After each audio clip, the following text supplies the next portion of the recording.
Hey, this is Johnny Beane. Hello. Johnny, Hey, Hello. how are you doing, man? good. What's happening? Good, huh? Huh? What? Yeah, I'm good over here. it's 5:19 California time, September 5th, 2016. This is our EVH Van Halen guitar chat, whatever this is, Yeah. Unless we want to talk about something else, we can. I don't care. I don't care anymore, you know. Talk about whatever you guys want. Um, but yes, yes. Okay, we got three people looking at us. Hey, let me just open up the window so I can actually see any comments that might come in. Oh, seven people. Awesome. Hey, we're not taking today off. We're actually here. Not a holiday. Not a There holiday is in Van Halen. there is no holiday when it comes to the internet. That's The right. internet is all day, every day. Exactly. You know?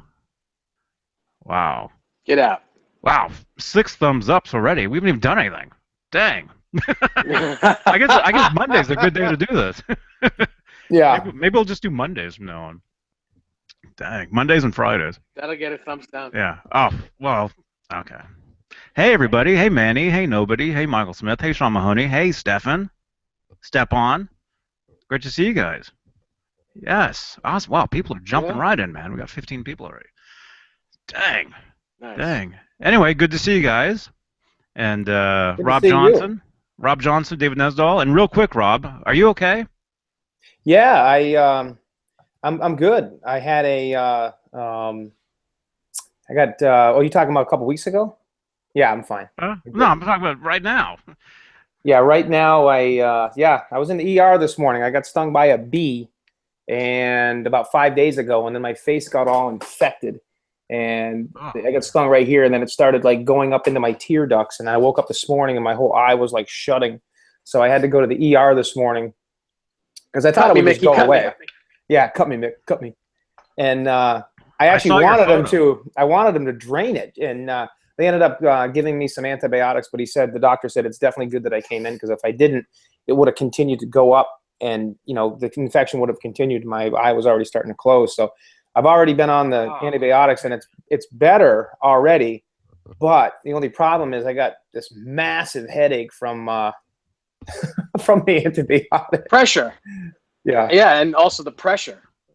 Well, exactly. Yeah. Yeah. Because it's all kind of pushing. But I'm Oh, doing good. Other than that, I'm doing gosh. great. Sporting the Kramer ad Frank tonight. There we go. Yeah. You, Oy, you oy, think oy, you, oy, oy, you, oy. you think you'd be sporting the bumblebee? Yeah. Good one, Johnny. I didn't think of that. Good one. You hit yourself in the face with the headstock. You know. Yeah, I know. Yeah. No, that's my 2016 USA Tour Relic guitar. Oh, by the way, Dave, speaking of that guitar, I have three things coming for it. I have a Floyd Rose original. I mean, excuse me. I have a big brass block coming for it, and the original Floyd titanium um, saddle blocks, and also the stainless screws. So after a week or Cool. so ago, when you said it made a big difference in yours, I said, "What the hell?" It'll probably be the only thing that makes that different than Eddie's at this point, other than maybe a little bit more, relicking of the neck, so to speak. But Yeah. Mm-hmm. that'd be cool. Hmm. Difference was really noticeable. You said. Yeah. Yeah. What are you patting? Are you I'll patting let your you decide.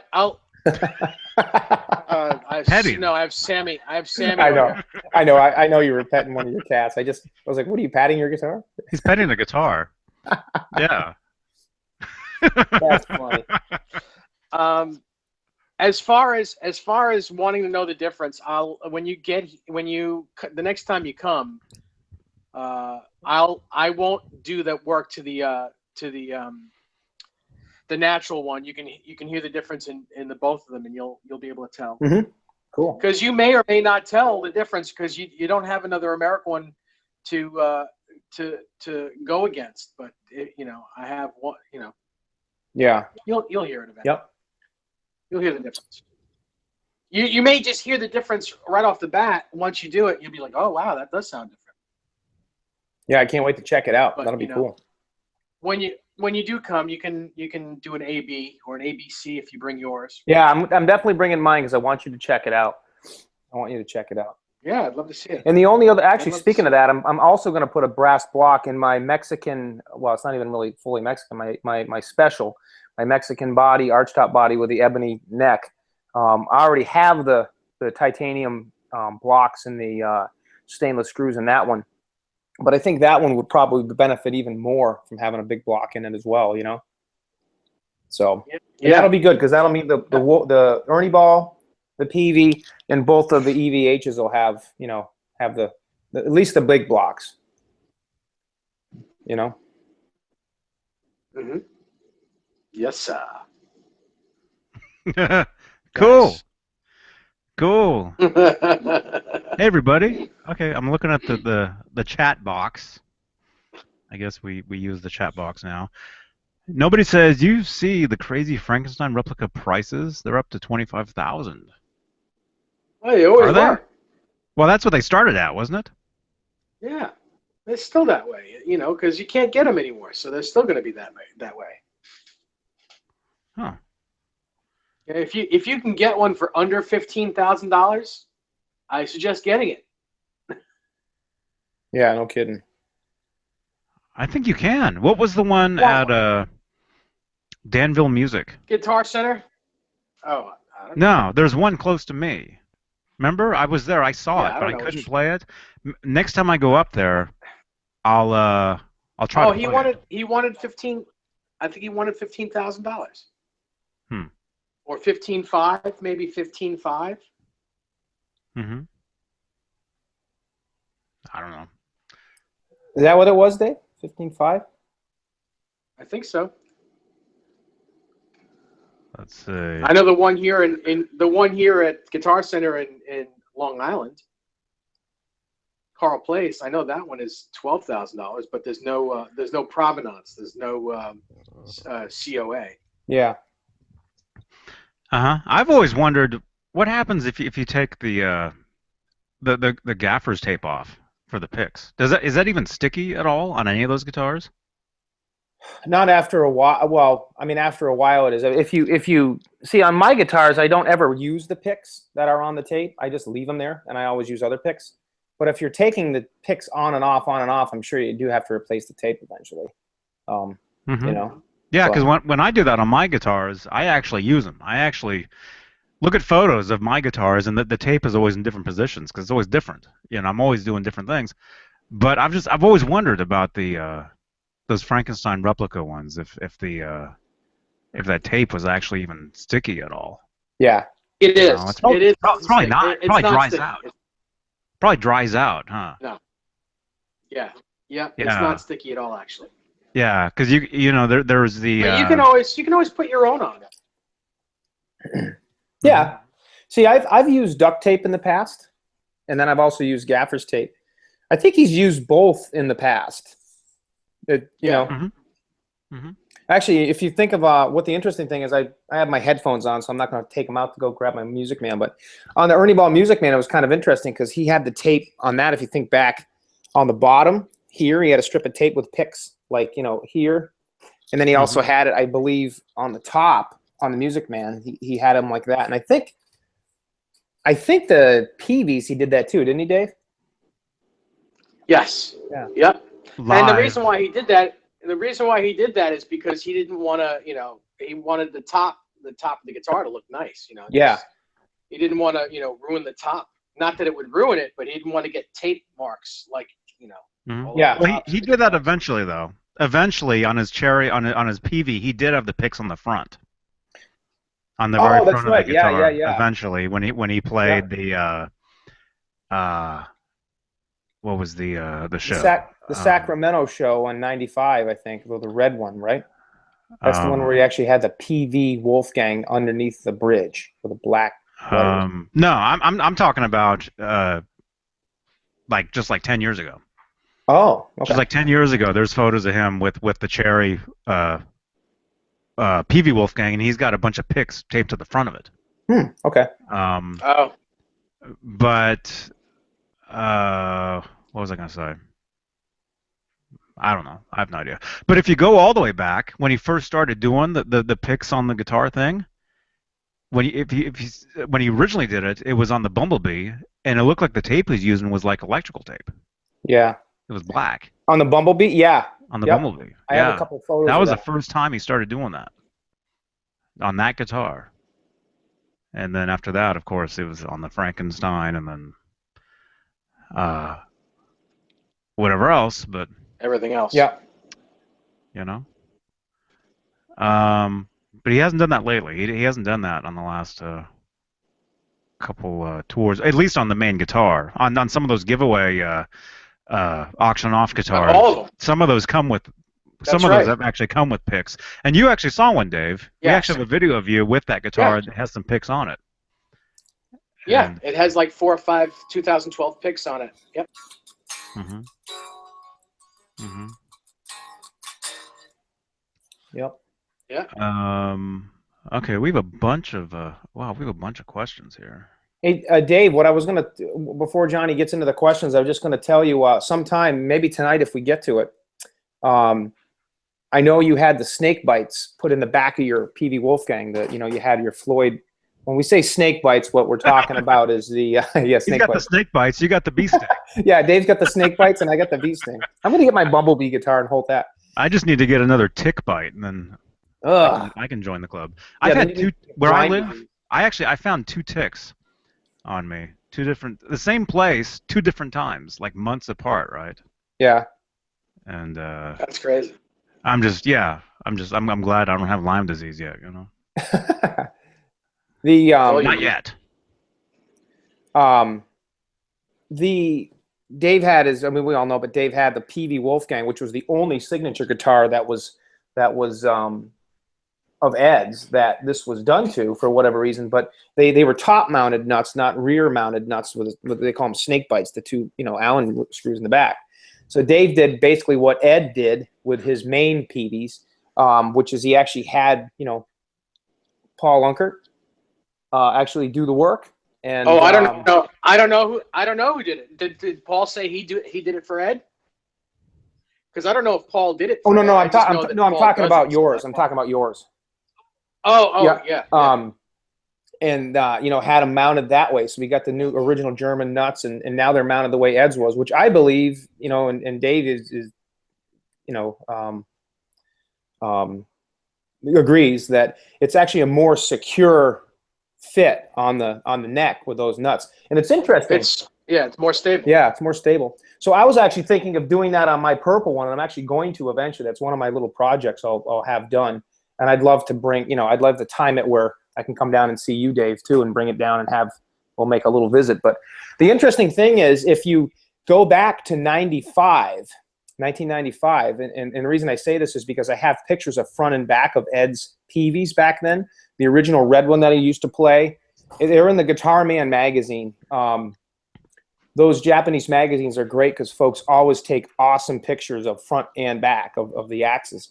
They show that his cream one, oh gosh, the red one and a bunch of others did not have the snake bite route for the Floyd nut at the time.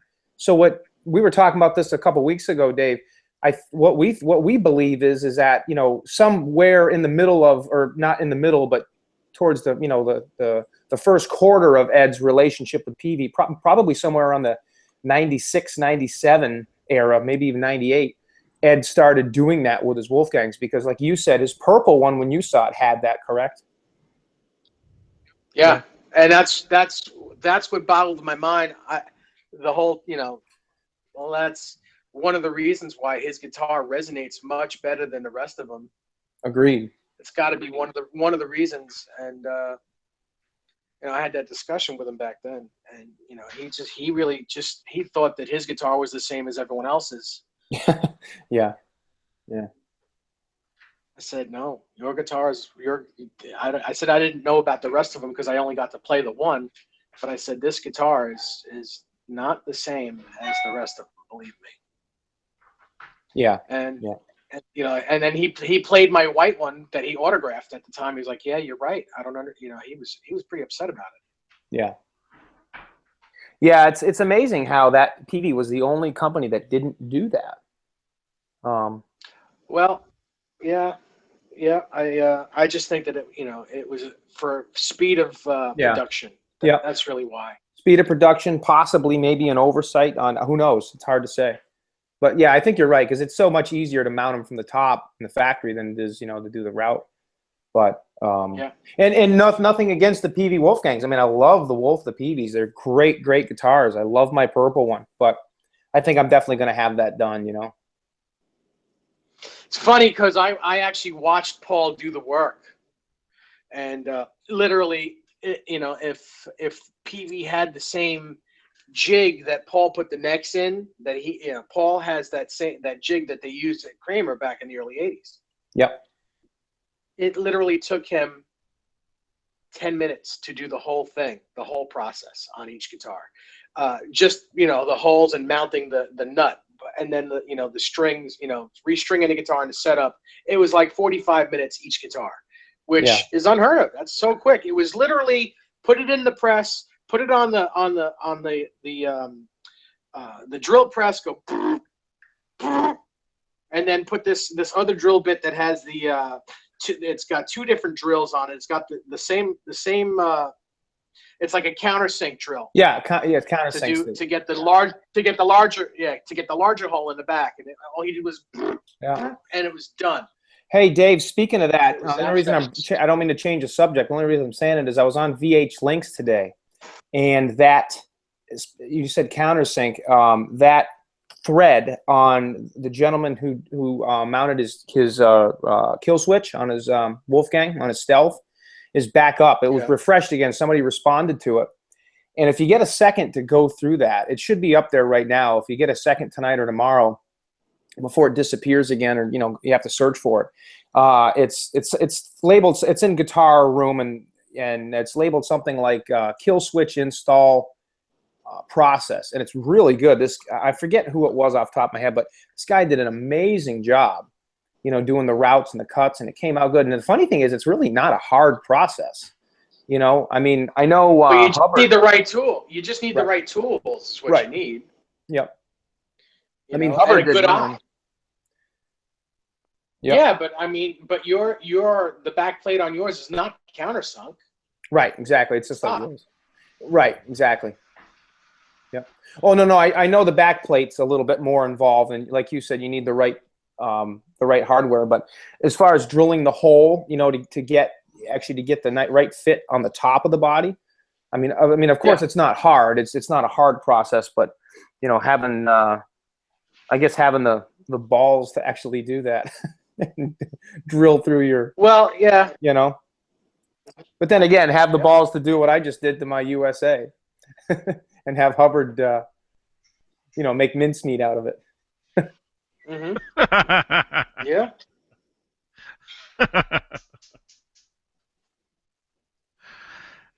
Yeah, you guys. Good job, though. You guys abuse your guitars, man. Yeah. Oh, speaking of that, the one thing I'll show you guys live here, and I will reach for this guitar that I did do yesterday. Dave and Johnny already know about this. I do? Oh, yeah, I do. On my Neptune guitar, there was one thing that I didn't do to it.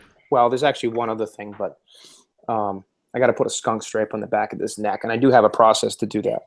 And it works. It looks really accurate. But other than that, there's one thing that I really wanted to do to this guitar, my Neptune guitar, that I didn't do. And the reason I didn't do it, or it didn't come that way, was because this is not a custom body. This was actually a Kramer Deluxe body initially.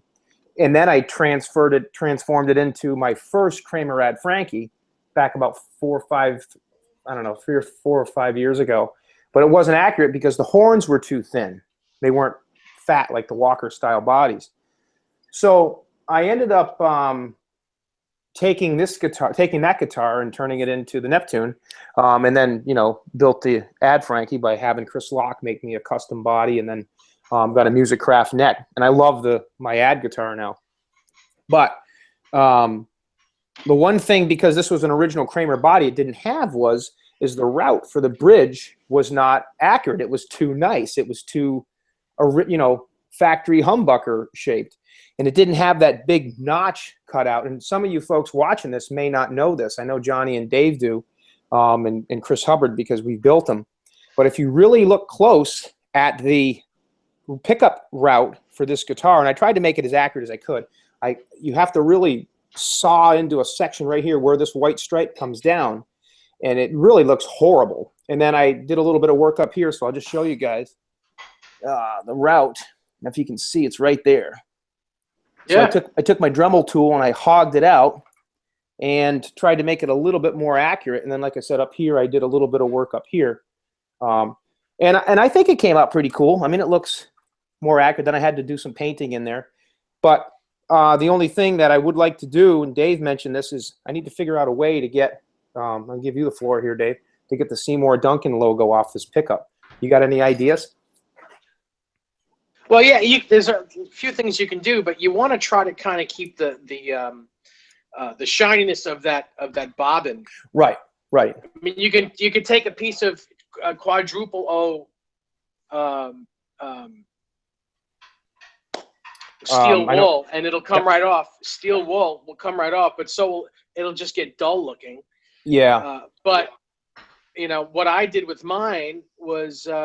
Well, actually, it's not on my guitar. It's on a pickup that I just did on a custom pickup that I just did. I have this whitening toothpaste, and it's got like little crystals in it. And I just took an old toothbrush. I put a tiny bit of that toothpaste on it, and it kind of like sanded itself off with the toothpaste, and it kept the bobbin nice and shiny. So that's what I did. I'll give that a shot. I've tried a couple things the other day, and again, I know I can get it off, piece of cake. But like you said, I'd like to get it off with keeping the original, look of the pickup versus making it, the cream part dull. I didn't want to do that. Yeah, I mean, you're not going to see it doing 60, but right. You'll know. Yeah, exactly. You'll just know the difference. That's enough for me. It's. Yeah. That's kind of neat. I'll try that. Sounds pretty cool. But yeah, so that was something I did yesterday. It's been something I've wanted to do for a long time to this guitar. And this is a great guitar. I love it. Oh, and the other thing I noticed is, and I've been doing this to a lot of my guitars, this is not the right string tree on this guitar that Ed had. Ed had one that was really too short, and it didn't cover the E string, the low E string. Right. It didn't even touch it. I guess it's not a huge deal because you have a Floyd nut, but then again, it does affect tuning. But I wanted to go with with a real deal for playability on the guitar. So I had a new string tree. But what I noticed one time when I was looking at some pictures, I noticed that Ed had a couple of his string trees turned upside down. So the rounded side. Yeah, the one on the 5150 is. Right, exactly. So if you're using one of the newer ones and it's squared off on the top, to get that original Kramer look, if you turn it upside down, you'll get that rounded look because it's rounded on the bottom. Yeah, absolutely. And that's something I never thought of all these years. I would always go out of my way to find those original string trees, and I still will. The only problem is with what you just did is that string tree is just too long. It doesn't look like a vintage one because it's exactly. But for playability, it's better because you really want that string tree on all the strings. You don't want it it didn't matter to Eddie that it didn't cover the low E string because he wasn't playing the guitar. It was a giveaway. Right. It was going to be mounted on someone's wall. Yeah. So he never did a setup on the guitar. He just slapped it together to give it away. Yeah. So it was supposed to be like wall art. It's interesting you said that because I find it kind of funny how a lot of times you'll see on the internet folks will say, "Oh, live Eddie Van Halen tour Kramer guitar," and I always go, "Really?" Not so much with the 5150 styles because there were so many backups that he played, but the Frankenstein style ones, you know, with the broken With all the routes like that. yeah. I mean, you and I and Johnny and some other folks obviously could probably pretty much name the guitars he played live, you know, when he was in that realm, you know. But that doesn't, not to take anything away from those guitars, because those are real, you know, Unkert guitars, and they're amazing, and they're probably worth every single penny that they go for, and they're highly collectible, and they were Eddie's guitars. But I always kind of chuckle when I see, you know, live tour guitar Eddie played on stage. It's like, you know. But yeah, it was never played on stage. It was more likely than not made as a giveaway. Yeah. Because in the '82, he had what, 3 guitars on the road with him, 3 or 4 tops. What did he have? He had the ad 82? guitar. He had the Frankenstrat. What else did he have? He had the Kramer ad, the Frankenstrat, the multicolored tape guitar. That's right. And the Rasta. Mm-hmm. Mm-hmm. And of course the little guitars and the little guitar. That's it.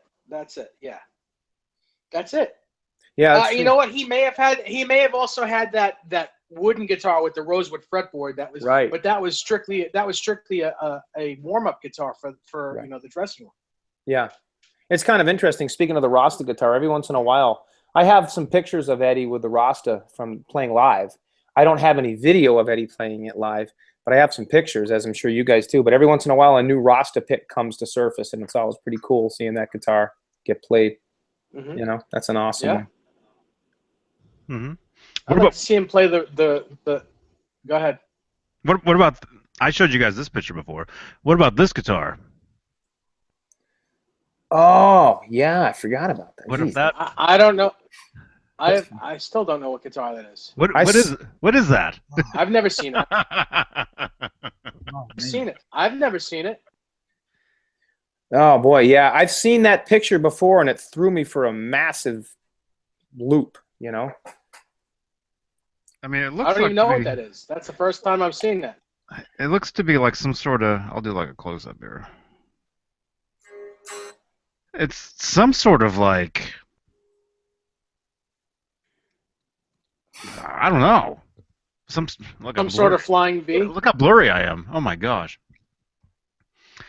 Yeah, you are a little blurred. It's either some sort of. Let me present myself real quick.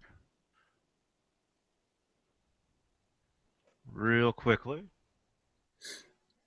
I'm just responding to my daughter real quick. She just sent me a text. She had a horse show today out in Eastern Mass, and I guess she took first place in a couple of her events. Wow. Oh, that's awesome. Yeah. Congratulations. Yeah. I'm just writing her a text. Her name's Molly. You guys will see Johnny, you'll see the Instagram photo, I'm sure. There we go. That is awesome. So it's some sort of like I have no idea what or Explorer. I wonder if he hacked it up. I wonder if he cut it, hacked it. It's like. What do you think, Dave? Does like that look like it's like covered in tape. Yeah. And that's fair warning error right there. That's fair warning. Yeah. I don't know what that is. I guess the guitar is actually white, but I don't know what it is.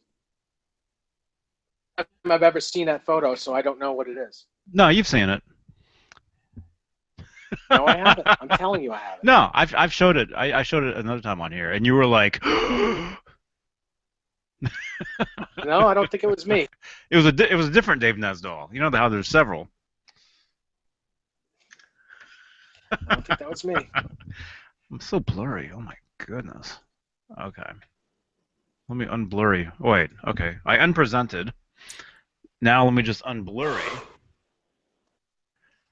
See, look at that. Look how tired you are. See? You're gonna forget that you even just saw it just now.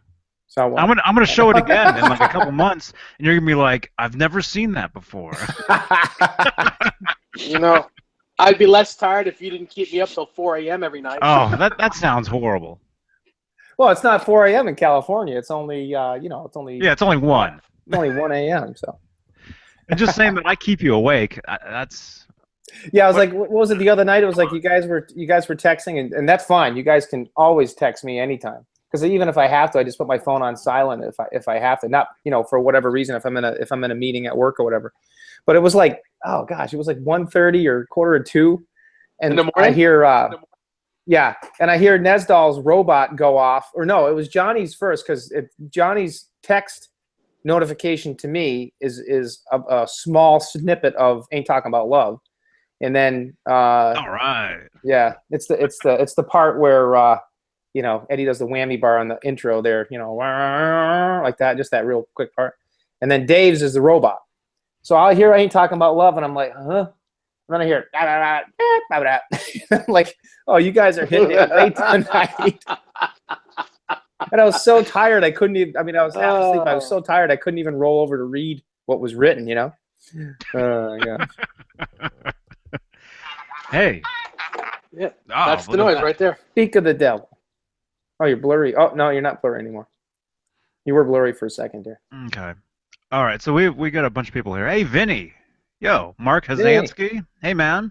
What's up, guys? Bill Camporis.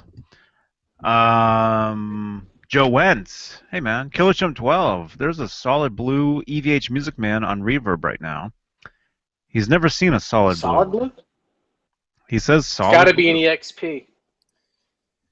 Solid blue. Gotta be Solid EXP. blue. Like not a flame top or a quilt top blue? That's interesting. Well, there was only like the blue, the like the turquoise, like your cup. Oh wait, Wasn't there was what color that was like your cup, wasn't there? Yeah. we're talking about a Music Man or a PV? He says Music Man. That's what he's saying. Oh yeah, that's got to be an EXP. Like Mully's. Oh, you mean an EX? EX, yeah, Access EX, yeah. EXP. Whatever. EXP was the cheaper PVs. It's got to be an EX. Yeah. I don't know. I guess we could look. We can do some research on it, but I have not seen one. There's a couple of Music Man sites. I'm gonna There's one look. in particular. Oh, Rock and Roll Weekend, man. You Rock can and find Roll Weekend. everything. That's what I was thinking Is that Music about. Man, or is that the PV one, or is it both? It's dedicated to PV, but he also came up with a page for Music Man because he says in his article when he wrote it, he says, technically PV owes its homage to Music Man, so we figured it was appropriate to, start a Music Man page too. Oh yeah. And it's actually got some amazing Music Mans. I think a lot of them are, and they give the name, so right on the site. I think a lot of them are Brett's. Brett's guitars, his Music Mans, because he had an incredible. I don't know who Brett is. Johnny, what's Brett's last name? On VH Links. You know what I'm talking about. It's out in California. Anderson. Okay. Okay. No, is it Jones? Brett Nicholas? It might be Johnson. Nichols. Let's just say Brett from the Links. Brett from the Links. Nicholson. I'm not. Yeah, Norton. Jack? Is it Norton? Yeah. Okay. That's funny. Hey Johnny, that T-shirt that's like 1984 era. Like Yeah, it's a Decker. Vans. Oh, it's a Vans T-shirt. You know, Love the that. skateboard. Yeah, I love that. That's cool. I'm in like California, you know. Yeah. Okay.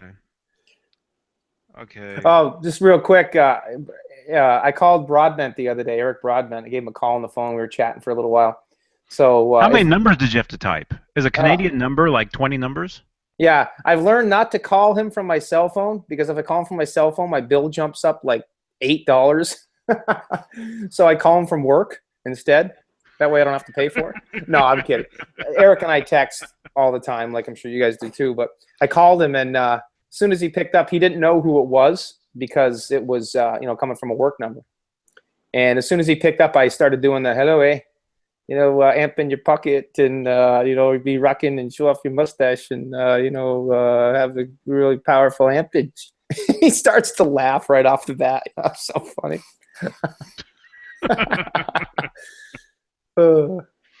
Every time I see that, I just laugh, and mostly because Eric thinks it's kind of funny, but it's just I don't know. I really wish somebody would do one of those on me. I really do. I would love to see it.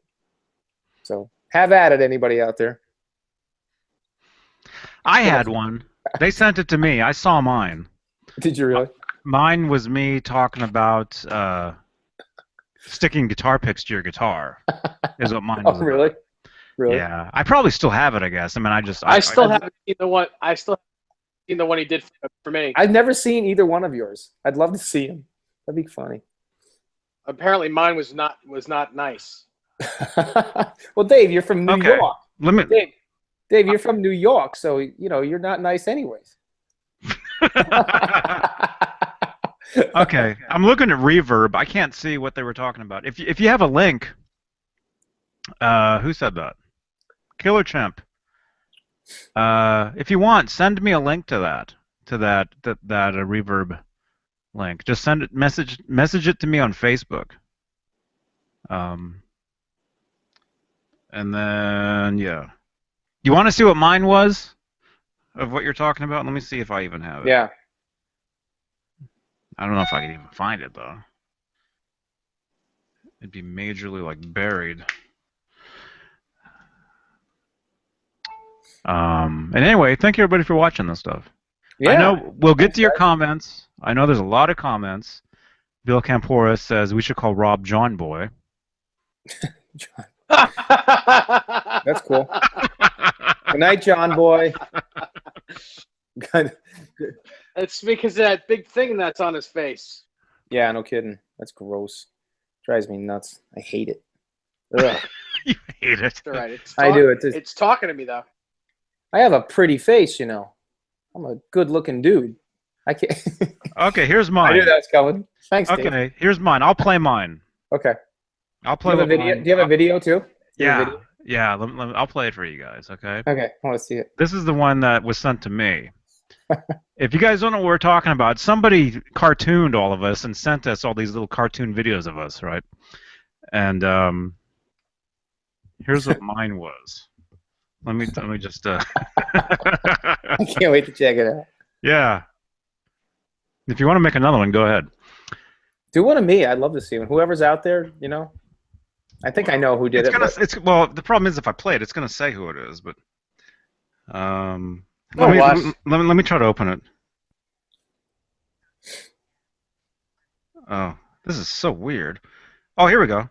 Oh, wait, I see how they did it from Talking Pet, which is it's mainly an app to make like your pets talk, like a photo of a cat talk is what it is. Yeah, I love But that. he used pictures of us is what he did. So let me try to rewind mine.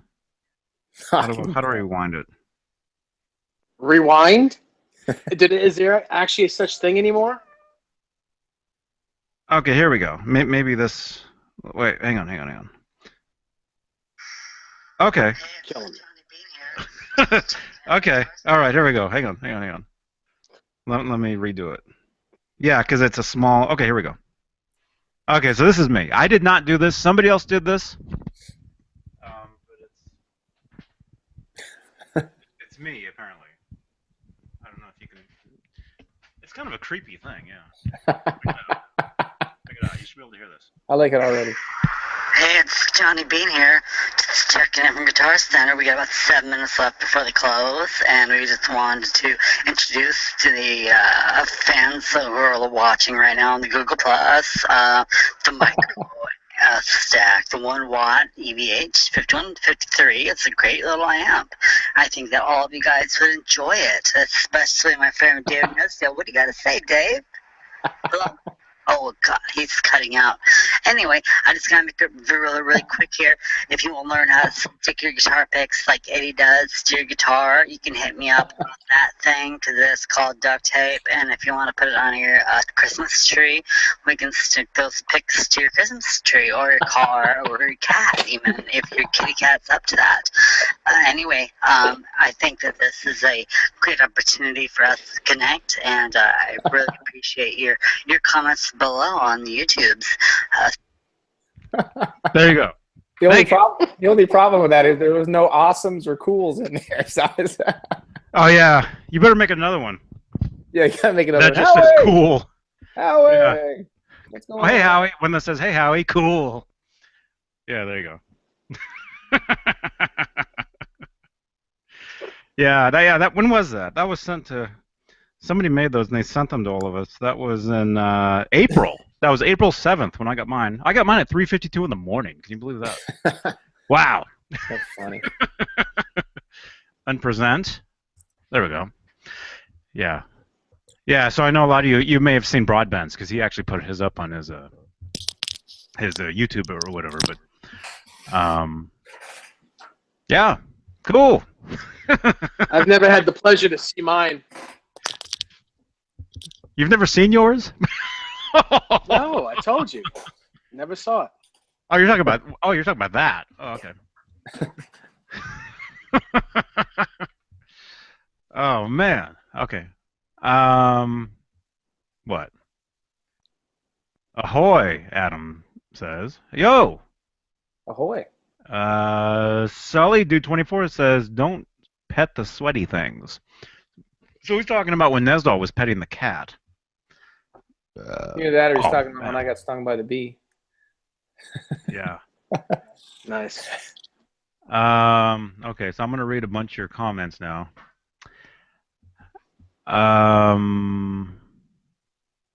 John, is it Whittier? Is Wittens? it Wittens. Johnny? When you held your cartoon up, why did you look like Leonard from Big Bang Theory? I'm getting live tweets right now. People say I look like the guy. Said that. I've always said that since day one. I've always said that from day one. The guy's name is Johnny Galecki, the actual guy. Yeah. I started hearing that when I did that elephant sound video. Yeah. You know, I started hearing that on that. It was either, man, get a new pair of pants and you look like the guy from Big Bang Theory. That's all I heard on that video, right? Yeah, and actually Johnny Galecki, like Johnny just said, the actor that plays Leonard from Big Bang Theory, it's funny. I don't know if you guys know this, but I think one of his first movie roles ever, maybe his first or probably right up there in the beginning, towards the beginning, was Christmas Vacation with Chevy Chase. Christmas Vacation. He was Rusty. He was the son. It's Johnny Galecki. Really? Yeah, that's Johnny Galecki. Didn't know that. And I didn't know that until like 2 years ago. I was watching Christmas Vacation with my son, and I'm like, wow, that kid looks familiar. And then I couldn't place it. You're like, is that Johnny Beane? Oh wait, no, it's yes, Johnny Beane. Johnny, you did the music score for Christmas Vacation, did But no, it's funny because the whole movie, I mean, I'd seen the movie a million times, you know, and then the whole movie 2 years ago, I'm like, who is that kid? Why all of a sudden now, after like the 100th time of watching this? What was that? Christmas Vacation? Christmas Vacation. You're talking about the original. So there was European Vacation. There was no. There was National Lampoon's Vacation. Then there was three of them. European, and then there was the Christmas one. Yeah, and there was also like Yeah. Vegas Vacation or something. Wasn't Julia Louis-Dreyfus in the Christmas one? Yes, yeah, she was the daughter. She was Audrey. The daughter. How old is that movie? Dang. 1989, I think, or 88. How old was that Johnny Galecki in there? Was he 6? No, Johnny Galecki was probably 12. He was probably like 12 or 13 like or 12 or something. 13. Yeah. So I didn't even figure it out to the end of the movie. I watched the credits, and it says Johnny Galecki. I'm like, that's who that is. That's Leonard. I couldn't believe it. It's so cool. Come on, Leonard. Yeah. Yeah, I used to watch him on Roseanne. That's how I knew him. Oh yeah. He was on Roseanne back in the early 90s. 90s. Early 90s. Was? Yeah, he played Darlene's What did he play? Darlene's boyfriend. Oh. Yep. Becky dated his brother. And sadly, the actor who played his brother has since passed away. But Galecki played Darlene's boyfriend. Mhm. And that, so he was on a bunch of right. those from like early 90s, I guess. Yeah, I forgot about that. Anyway. He wasn't. Yeah, so I knew him from that, and then all of a sudden people start telling me you look like this guy from Big Bang Theory, and I don't watch TV, so I've never even seen the show, right? But they kept saying that, and so finally I looked it up, and I'm like, oh, that's the guy from Roseanne. You know? It's more like Big Beane Theory. Oh. Okay, I'm getting messages here. Hey man, thanks for tuning in. Brian the Geek says Julia Dreyfus was the stuck-up neighbor according to Oh, his wife, right, but to Juliette be Lewis in was. Long Island. Ron Ron Konkama. Ronkonkoma? Hmm. You're right. I'm sorry, Johnny. I was thinking of Juliette Lewis. Juliette Lewis is Audrey, and you're right. Okay. Dreyfus, Dreyfus the neighbor's is wife. Elaine from Seinfeld. Yep. That's who she is. Mhm. Yeah. Yes. Is for someone that doesn't watch TV, you know an awful lot of names. I know a lot of stuff. That's the thing. Yeah. I used to watch a lot of TV.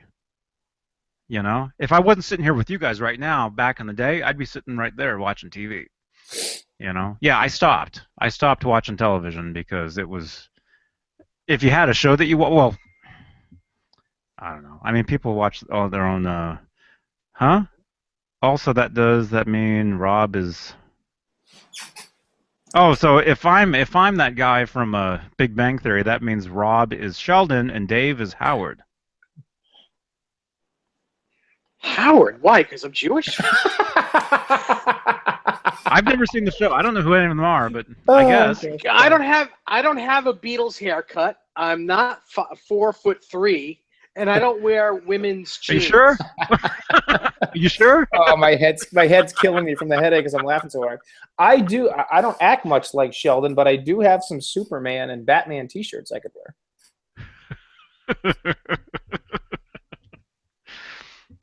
Wow. Yeah. Yeah. Well, thanks for tuning in, man. Brian? Was it Brian? I'd rather be Will Wheaton. Yeah. Brian the Geek. I'd Brian rather the be, Geek. Go follow him on Twitter. I'd rather be Howard's mom. Howard, your dinner's ready. She passed away. Yeah, I know. Yep, that was put out there a while ago. Yeah. Mike Cheever is asking. He's like, "What are you guys talking about? Movies?" Apparently. We're talking about a little bit about everything. But we're not going to get back into Lethal Weapon again. Yeah. Yeah. We already talked about that. We already talked about that. We already I did will that. mention one thing though today. Speaking of movies, and it'll be the last thing I'll say, unless somebody else wants to continue talking. But I did see a really cool movie today. It just came out on iTunes, and being a huge Jean-Claude Van Damme fan, it hasn't come out on Blu-ray or DVD yet. But they did a remake of the Kickboxer movie from 1989, and it's it's the basic same storyline, but they brought it up to speed with the times, made it a little harder, a little bit more of an edge. But I watched that today, and I was really, really impressed. Jean-Claude Van Damme is in the movie. He's actually the trainer, and I won't ruin it for anybody. I mean, it's not like it's a secret. Everybody knows Kickboxer, but it's a really good remake. I don't know what that is. I have no idea what. He's No. he's building a house here in Glen Cove. Who's that? Are you serious? Really? That's awesome. Huh? I could. What? Who? Next time I come out, Dave, you got to take me. I said I don't know where it is. I just found that out. That's awesome. He's building a house in Glen Cove. Well, it's a Who is? beautiful place to build a house. Jean-Claude Van Damme. JCVD. Cool. Is it right next door to you?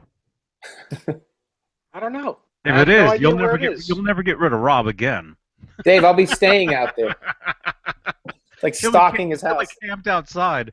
Yeah, I don't know if I would mess with any of those guys. yeah. No, it's not worth it.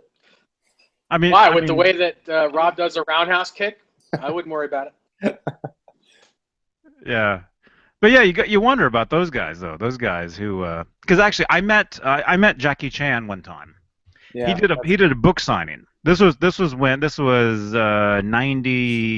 98, 99 when the first Rush Hour came out. Mhm. Okay, Love that movie. It was cool. Loved it.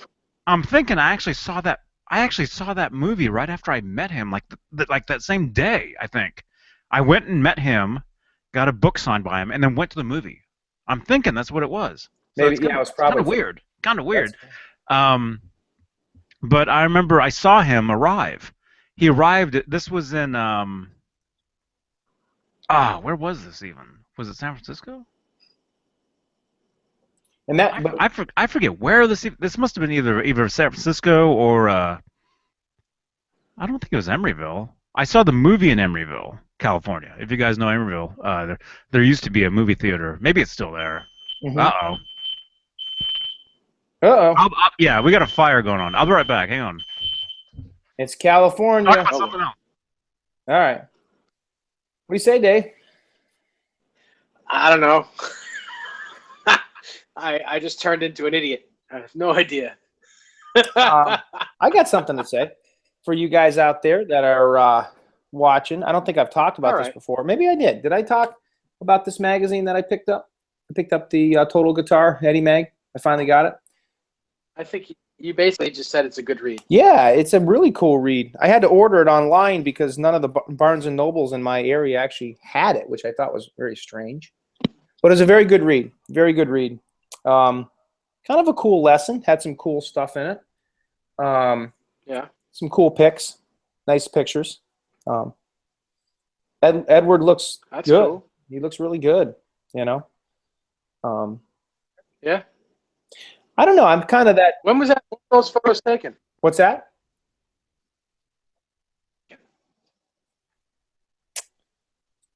They had to have been. Let's see. They had to have been within the last 6 months. The magazine came out in. Well, the release date was July. It was a July magazine.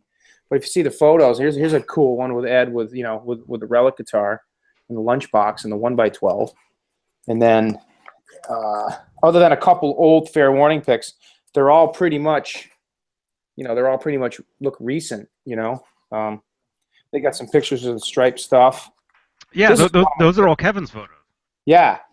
That's like one of my favorites right there, Ed, with the tour guitar and all the Wolf's EVHs in the back. Really, really cool. Mm-hmm. And yeah, we're okay over here. It was some rice was burning apparently. Okay, cool. I was just gonna ask you if it was like. I had no idea there was rice even on the stove. Nobody told me. But yeah, real quick though, what I was saying real quickly, I was talking about Jackie Chan, and what I was saying was I didn't think any of those guys even needed bodyguards. A guy like that, Yeah. But apparently, I saw him get out of an elevator when I was in line to get a book signed, and he was like surrounded by a couple guys. Yeah. I mean, a guy that can take the kind of falls and stunt stuff that he takes, it's like wow, But it's like David Lee Roth, Roth. He's another one. It's like wow.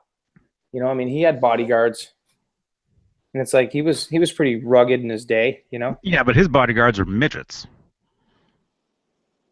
No, he had that one bald dude. What's his name? Dave Nesbitt? In '84. Telly Savalas? No. Yeah. Telly Savalas.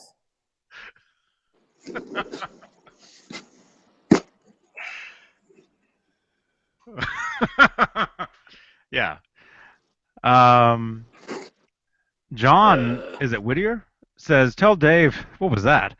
He says, tell Dave to stripe up those headphones. They need some white on them. Nah, can't, baby. They're material. They're rubber material. They're very soft rubber. They won't stripe up. Oh, you tried? Send me a set then.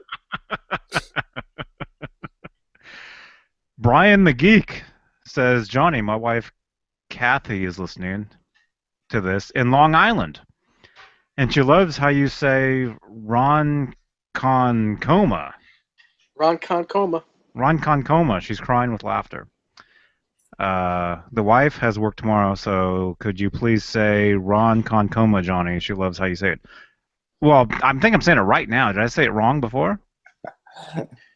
Say it now. Ron comma? No. Not even close. Ron Con. Ron Con comma. Con. Ron Concoma. Roan Cone comma? Roan Cone? What are we talking about? Ron Concoma. Roan Kuma? Forget it. Forget it. Thanks for listening, Kathy. Yeah. And Brian the Geek. Brian the Geek. Yes. Thank you very much. Thank you for listening. Yeah, thanks, guys. All the way from Ron Cone, Kama. Ron Konkama. Here we go again. Here's another name that's going to get abused on a daily basis. It's going to fit right up there with Nichols and Rodden, Roden. It's Nicholson. He called me. Is it? He actually called me up. Yeah. No. It's not. It It's was not Nicholson. Nicholson. Alan Garber. Gerber. I'm glad these guys that we pick on their names have great senses of humor. Because we Wow. probably Not all of them. yeah. Wasn't that one time, Johnny, we got somebody's name wrong and like immediately we were joking with it and they immediately corrected us? Who was I forget who that was.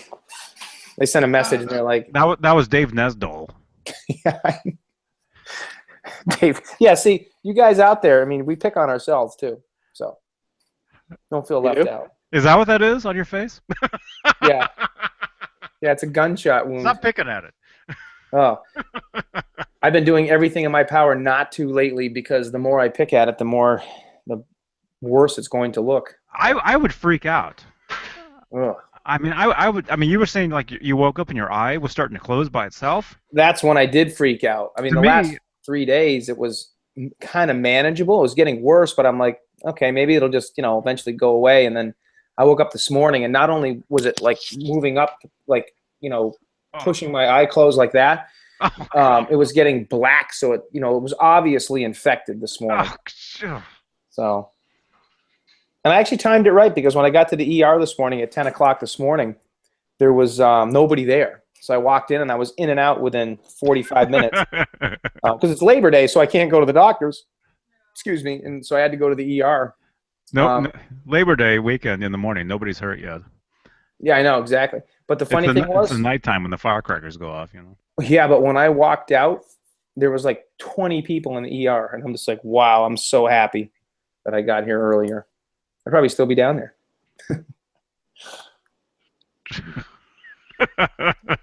Ugh. But that medication is giving me a splitting headache. Man. But you got the blue cup rough. going though. Yeah, it's like more like the seafoam turquoise kind of whatever. Yeah, and see that's the color of the Music Man. I mean, sort of. Hold on one Right? second. There's a Music Man that's like a turquoise blue, Yeah. right? I just want to see real quick. I'm on Rock and Roll Weekend right now, and I just want to see one thing. Yeah, there's like a swimming pool blue kind of. That's what the Music Man was. Isn't that the one that you had? Well, mine was a But blue. that's see-through. That's turquoise and it's see-through. It's not, it's a translucent color. The guy said that it's solid blue.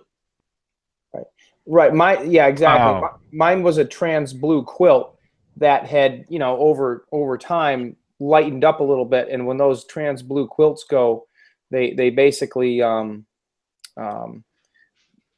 the heck is where's my screen here? Oh, here we go. When they lighten up over the years with that dye that Music Man used, even though it wasn't faded and it had a great top on it, it was those guitars turned to like an aqua colored, which is kind of cool, but it's not really like, the way they were intended to be and how they came out of the factory. Mm-hmm. Mm-hmm. Brian the Geek says, Kathy says thank you, and you're much more handsome than Johnny Galecki. She said it. Thank you. Oh, we're talking to Johnny. He says she said it, not me. Knight from the UK. I guess he's in England. Yeah. I don't think there's very much handsome about me lately with this big red dot on my face. Oh, come on. Well, never mind. I won't go any further with that. We should give you guys, a moment. Do you guys want a question?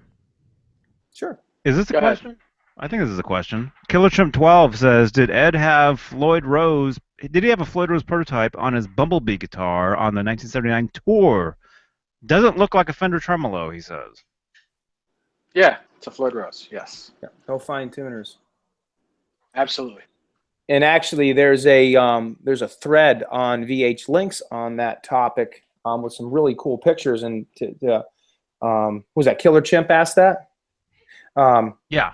If you get on VH Links, Killer Chimp, and you go to the guitar section and do some searching, I think it's under Charvel Bumblebee Appreciation Thread or something like that. You'll see, if you go back a few pages, there's a pretty in-depth conversation with some awesome pictures of that tour and also of the Women and Children First tour when he was playing it.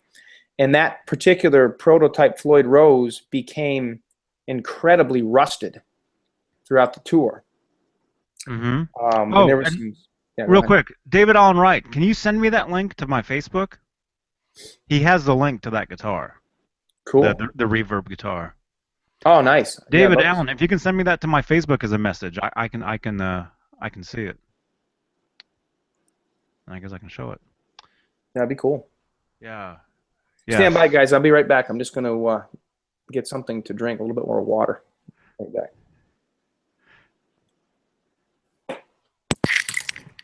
He's got an urge for honey.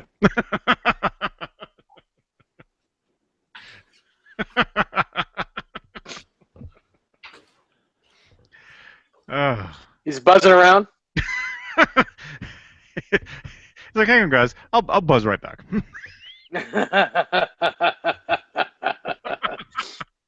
He's gonna turn into he's gonna Busby. Well, there's actually, where is it? I can actually do that. Well, hang on. There's like so many things there. David Allen Wright. He just sent me. Okay, thank you, man. He just sent me the link to that guitar. Let me look at it really quickly. Are you stretching? Yes. Ernie Ball Music Man EVH 1990s Quilt Blue. Oh, it's a quilt. It's not solid blue. Yeah. Yeah, it's quilt. We knew that, right? I don't know. Do you have anything to say? I thought he said it was solid blue. I have to split too, real quick. I think I have to split too. Time to go. Oh man. Dave's shy. No, really. I mean, we have a fire here. I'll be right back. I'm not kidding. I'll be right back. Say something. Something. While I wait for these two guys to get back, I don't even know what to say. I have nothing to say. It's so amazing. Say something cool, because we have 30 people watching us. 30 people. All right. Well, I just had some work done to both my USA Wolfgangs today. Apparently, the kill switches were. And why is your camera on? They needed a ground. Well, because everyone else's is off. Now go do what you got to do. Scram. Anyway, the white guitar and the natural guitar, when you depress the kill switch, they both buzzed. And I thought that was normal for some reason, but I have an old Strat there that I put a kill switch in a while ago. It doesn't buzz at all. So I brought both guitars back to my buddy today who put those kill switches in, and they both needed a ground wire, and the white one also, the two leads needed to be switched. I guess there's a positive and negative, and they needed to be switched as well. So if you're putting kill switches in, make sure they're grounded, and make sure that the right leads are on, positive and negative. And they both worked fine, but they were noisy when they were depressed. So you might want to Why are they depressed? Okay, double check there's the guitar right there. because you keep making Yeah. fun of them. There Yeah, it I've is. seen that. I've seen those before. That's not so uncommon. You don't like it though? It's cool. Looks cool. Look at that. Not my favorite. It's not my favorite. Look at that. That's a nice color though, man. Oh my goodness.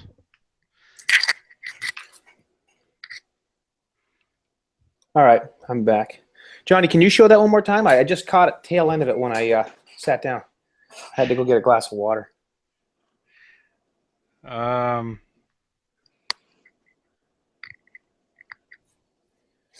Right. Oh, it's got some scratches and stuff. Right there. Oh yeah, that's like mine. That's a blue one.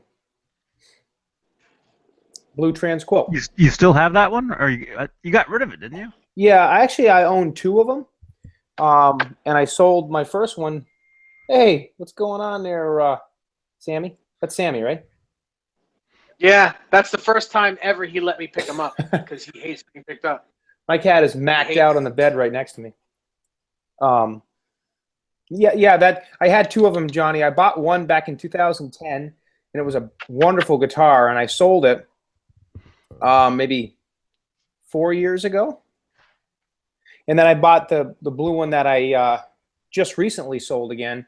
I don't know, a year ago, probably 8 months after I sold my first one because I missed it. It's a great guitar. That's a beautiful color. I was actually surprised that Edward never played a blue one, because it's such a beautiful color.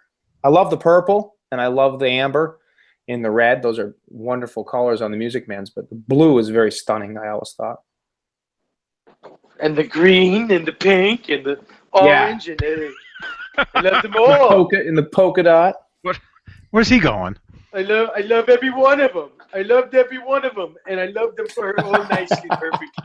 I still remember that hangout we were doing back a month or two ago, and we had Molly on here. By the way, Molly, you're looking great. Keep up the good work. I was pouring a glass of something, and Dave had gotten up to go over to get one of his guitars, and Molly's like, Dave, what are you swimming over there? I remember that. It sounded just like it, too. I remember that. Was I what? Swimming? You were swimming over there. You were swimming. Hey, I'm just getting some water. Brian the Geek says the reason that he said Dave was Howard is frankly because he is the best looking one, and as we know, Howard is a ladies' man. Is what he said. So I guess that's true. Yeah. I can't Dave, argue with that. No. Dave, see, you're like royalty in the ladies' world. I am. Is that why I'm single? You're not single. You're free to do whatever you want, whenever you want.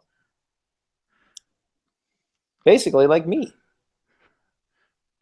Only problem is I was married for 18 years. Right. Now I'm single I'll be 43 in literally just less than a month. But hey, it is what it is. More time to play with my guitars, just not as much money.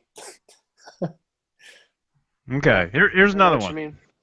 Here's another one, Aqua Blue. David Allen Wright sent me this link. Here's another one on Reverb. Yeah, that's beautiful. Is that yours? Is that yours? Yeah, there's a bunch of them on eBay too. A bunch of the Aqua Blues. There's like 4 of them. I saw them today. That's the one I was thinking of. Yeah, that's a really cool. Looks cool. Looks cool. And then somebody said, Jared Frost says, didn't Ed play a blue one at the Pensacola, Florida show in ’95? No, it was purple. It was purple, yeah.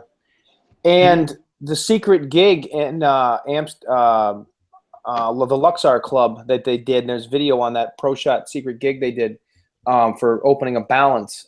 It looks blue also because I have video, but it's a grainy video and it looks blue. Where's that picture I had? But I have some pictures of backstage at that gig, and it's actually the purple one. Cool. Well, I've got audio. Was it that gig? I've got like a sound check where he runs through what is it? They run through "Don't Tell Me" in Amsterdam.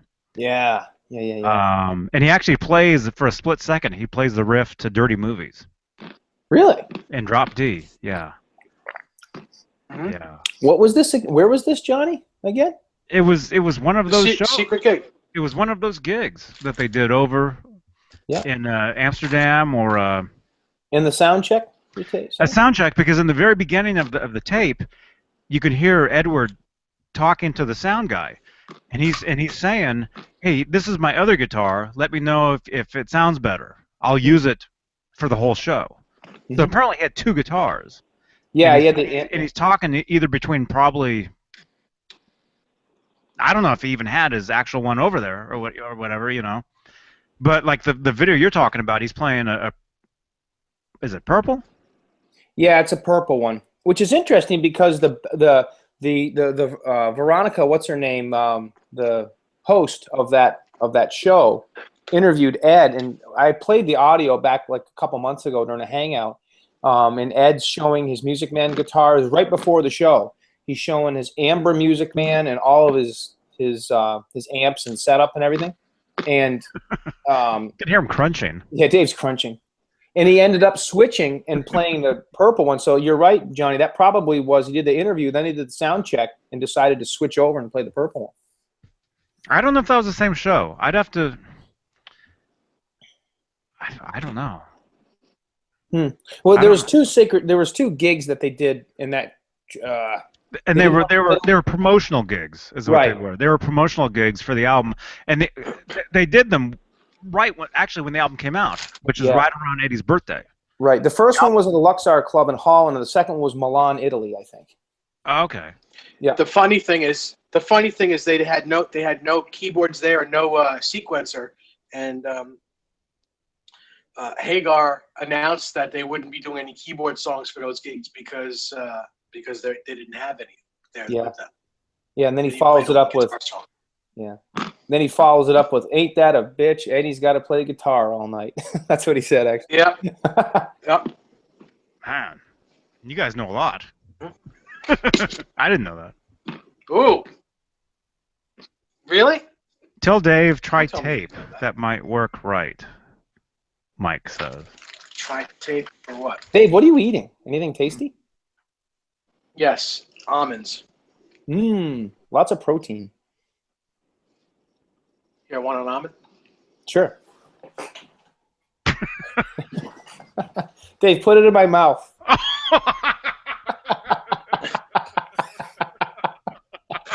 Fuck, I dropped it. Oh, I'll get it. oh. That's horrible. I'm sorry. I'm sorry. Sorry. I'm I sorry. just not only did I threw the F-bomb as well. Sorry. What's going on? What? Fools? What? Hey, I'll drink to that. Cheers. All right. This is a glass of water, by the way. Mark Kelly says purple one in Pensacola. Oh, he was there. Mark Kelly was there at that show. Nice. Yeah, Yep. The Nice. opening night in Pensacola when Jon Stewart did it and they televised it on MTV, Eddie played the amber one, but he also broke out the purple one for the solo. And then I think the next night in Pensacola, With he a played the sustainer purple pick. one all night. Yeah. The purple one has a sustainer in the neck. Mhm. Which, And then he played a green one too. He played a which green is- one a couple of times. which is the first time I think we saw the sustainer pickups in those guitars. Yeah. And I was it that show? I remember watching on MTV that show.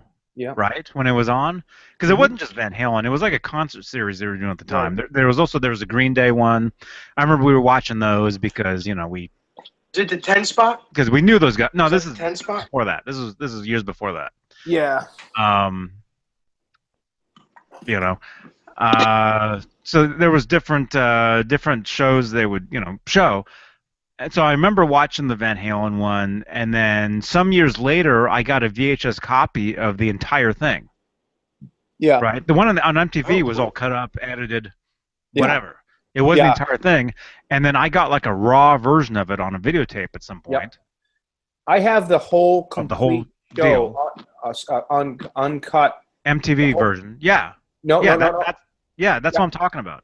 I know the one you're talking about because that's what was on that MTV special. But I have the whole show in 2 versions. I have the whole uncut show in total pro shot, which was the MTV show, except all the other songs added. And I have a an unauthorized, whatever you want to call it, unauthorized copy of that show from an audience shot. Were you the one that sent me that? Probably. Somebody sent me 2 DVDs of an audience show, audience version of that show. Like 5-6 years ago ish. 7 maybe. No, like maybe 3 years ago. I think that was me. Somebody sent me some DVDs of that show. I know I've of sent audience. you DVDs. Of audience, and one particular thing I remember of watching that is during When It's Love, during the beginning, you see Alex turning to the sound guy and doing like a keyboard thing, like too loud, like turn it down, and he looks really mad. Yeah. Right? Yeah. I don't remember that part, but I know I know the show you're talking about. Yeah, yeah. He stands up and he's I'll have like to watch that. he's doing like a keyboard, move, and he's like down, like it's way too loud or something, and because he has to wear the headphones during that, Yeah. It might have been you. It was somebody. Somebody sent me that I know I've sent you as a DVDs present. before. Yeah. Well, then that must have been it.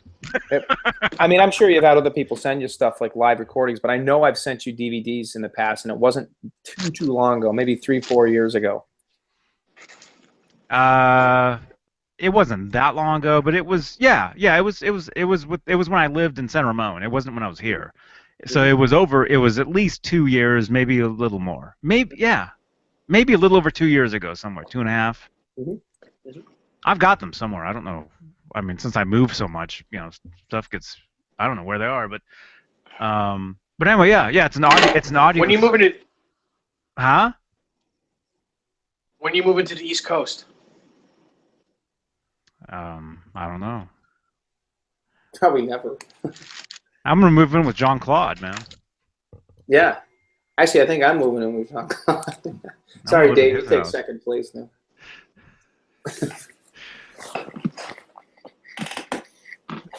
I'm cool with it. Just imagine how safe you would be sleeping in the bed with Jean Claude, man. You'd be so safe. Oh, you never know. So Depends what you consider safe.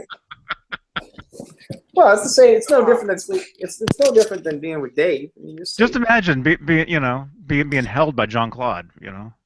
Why am I even saying this? I don't know. Is that exciting at all? Are you excited? No. Okay. It's all good. It's all good. Yeah. Anyway, that bootleg DVD or whatever. Yeah, it's cool. It's the same show, but it's an audience shot. But it's a great. Whoever filmed that did a great job, though.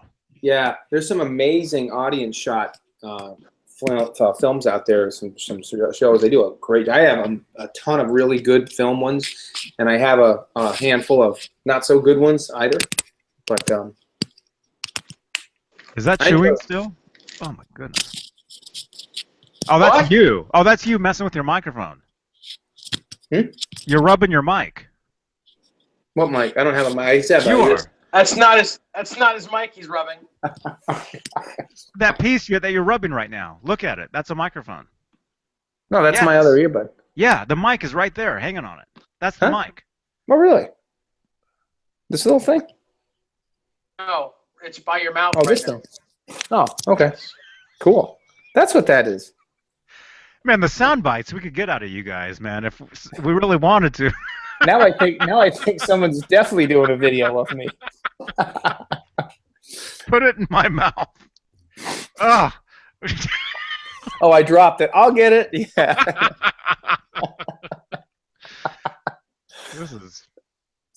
We're supposed to be talking about Van Halen guitars, and instead we're talking about cuddling with Jean-Claude Van Damme. That's Telling Dave to put something in your mouth. You're talking about. Gosh. What the? I'm glad we have a high tolerance of what do you call it, like BS or I don't know about our audience, but No, we have like 3 people watching us now. Yeah, I know. Wow, that's that many? Yeah. 3 people. Yeah, it's us. Yeah, it's Yeah. three of us. Brian the Geek says, "Hey Johnny, if you moved to the East Coast, you could live out in Long Island with Dave, and Ron Cohen, is nice." Ron Konkoma. Concoma. Okay, that's fine. Dave, I love the goatee you got sporting now. It's taking on like a V shape coming down here. It's pretty cool. Yeah, No, I'm serious. It looks nice. it is. It is because I cut it. That You look way. like a what's that guy's like the count Count is it to Count what? is it Count Chocula or what's it? Dooku. Count Dooku, yeah. No, it's Count not Count Kent. Remember when Clark had a beard? Count Kent. Count Ken. Yeah. He did have a beard. Remember in Superman 3? He had the bad Superman had a shadow going on I think so. Yeah. when he was beating Clark and yeah, in he's the, wailing. in the what do you call that? The junkyard. Yeah, it's pounding away on him.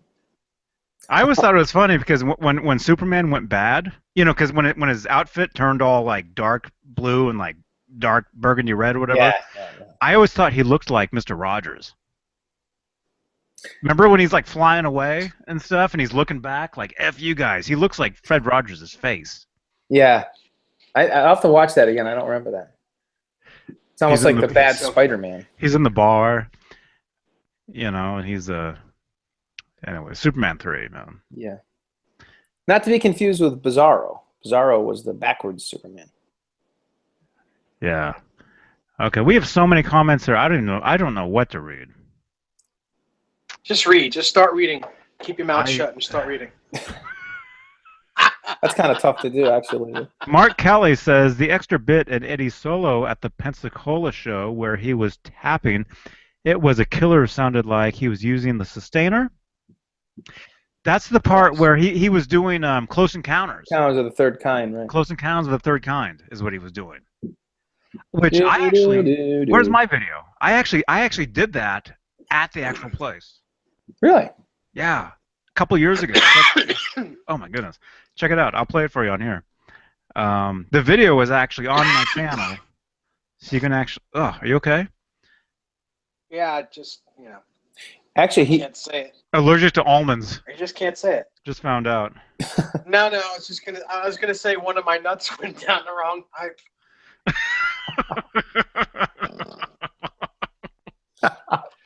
This is horrible. the funny thing is that Close Encounters thing. That Close Encounters thing. He only did that in Pensacola. He never did it again on that whole tour. Or Really? Florida. Yeah, he might have done it in Jacksonville. I have the Jacksonville show too. But I know he didn't. I don't believe he did it anywhere else. Okay, here's me playing it, and I can play this over here because this is an actual video I have on YouTube. Check it out. It's cool. This was a couple years ago. It's at the actual place. See? The actual deal. Nice. I'm playing it on my phone on a keyboard. Well, I thought you were going to show me playing on the guitar. Or something. Yeah, what's wrong with you? I thought you were gonna play that actual part Oh, that okay. you played on your guitar. I didn't have my guitar with me, At least Howie made an appearance. That's cool. but I was actually at the actual deal. Look at that. That is awesome. That's it. How many people can say they actually played that theme at the actual place? You know? Well, and today probably a lot of people with their phones, but who knows? I don't know. I don't know. That's awesome. That's kind of cool. That was a couple years ago you were there? Yeah. Yeah. Nice. Let me stop presenting. Yeah. We did a road trip and walked around the whole thing. And just to let you know, there was no spaceships in the back of that place. It's not, not like the movie. In the movie, the movie makes that mountain look way bigger than it actually is. Hmm. But that's the actual mountain. That's the actual mountain they filmed in the movie. When did that movie come out? 60s? It's called Devil's Tower. No, 77. 77? Mhm. Oh, like What? I thought it was like 1983, 82, 83. No, Oh, why am I so off on the dates? I was 77. thinking 60s. No, I grew up on that movie. So I freaked out when we saw that. When we Oh, were driving up to it, you see it in the distance, and you're just like, Yeah.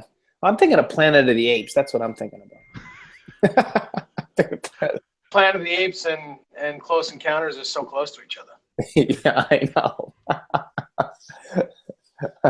Planet of the- here's Howie's photo. Here's a really cool photo I have of Howie that I've check it out. Howie's got the coolest facial expression. View code. Okay, here it is. Check this out. So this is like when you're driving up to it, and this is a photo I took of Howie. We pulled over, and then I took a picture of him looking at it. Oh, that's so cool. Check it out. Yeah, pretty cool, huh? Yeah. Howie's seen a lot That's of cool cool. things. Yeah. Howie's got a definite portfolio going. Yeah, yeah. Oh, there you can. I zoomed in. You can see it really well. It looks just like in the movie. Look Yeah, at that. it's, Isn't that the same? You remember Airwolf? yes, I love that show. Isn't that the same lair where the helicopter was? Isn't that the same area? I don't know. I know I know what you're talking about, Dave, because I used to love that show. That was a great show. How'd that go, Johnny? Can you play that? You should play that on guitar. Yeah. Oh, I'm sure somebody has. And then there was that other show. Remember Blue Thunder? Remember Blue Yeah, Thunder? Thunder with Roy Scheider. Yeah, was the guy from star. Jaws. And Jan Michael Vincent was the star in Airwolf. Mm-hmm. Mm-hmm. Let's see. Great shows. Yeah, the best. I'm looking up your Airwolf. The best, Jerry. The best, Jerry. Oh, I see. So the helicopter lands in a place. Yeah. It's yeah. No, it just looks like it. It just kind of look. I don't think it's the same. Although these are all cartoons I'm looking at. Why, how come there's not a? Oh, an Ernest Borgnine. Yes, Ernest Borgnine. Yes, he was the co-pilot. Yep. Ernest He was- Borgnine is in that. Look at that. Yeah. Yeah. You know what movie I was watching actually this Now we're afternoon? talking about movies. Okay, we're finally doing it. We're talking about movies. Uncommon Valor with Gene Hackman. That was a cool movie. Where he goes back to rescue his son from Vietnam.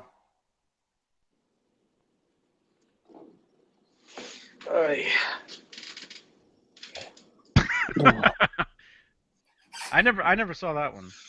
You never saw Uncommon Valor? Really? Yeah. I don't think so. Airwolf. Okay. David Allen Wright. Airwolf. 77 was Jaws. 78 was Close Encounters. No, that's not right. Jaws was 75. 77 was Close Encounters. Let's find out. I'll ask 77 Siri. was the year of Star Wars and Smokey and the Bandit. When was Close Encounters? Jaws David was, Allen. Jaws was 75. David Allen should do a database on it. Oh, he says Jaws was so huge it came back to the theaters in 77. Okay, that makes sense. Close Encounters of the Third Kind, November 16th, 1977. Yeah. Yep. Jaws is 75. Star Wars is 77. Star Wars came back out like every year after that. I remember when Star Wars was back out in 82. In some places, you could actually go see Star Wars and Empire and then Brand New Jedi, I think, in 83 maybe. Maybe. I almost want to say I did that when Jedi came out. I remember seeing Return of the Jedi for the first time in 1983, and I went with my friend and my dad. And I would have been 10 years old, and I was a huge Star Wars fan, had all the action figures. And I almost think that the town that was playing the movie, which was Greenfield, Massachusetts, which is only like 20 minutes away, I almost want to say they had Star Wars, Empire, and Jedi, like run right after the other. And I think we spent like a all afternoon into the evening watching them. It's like a marathon. It was so cool. Mm-hmm. I think. I,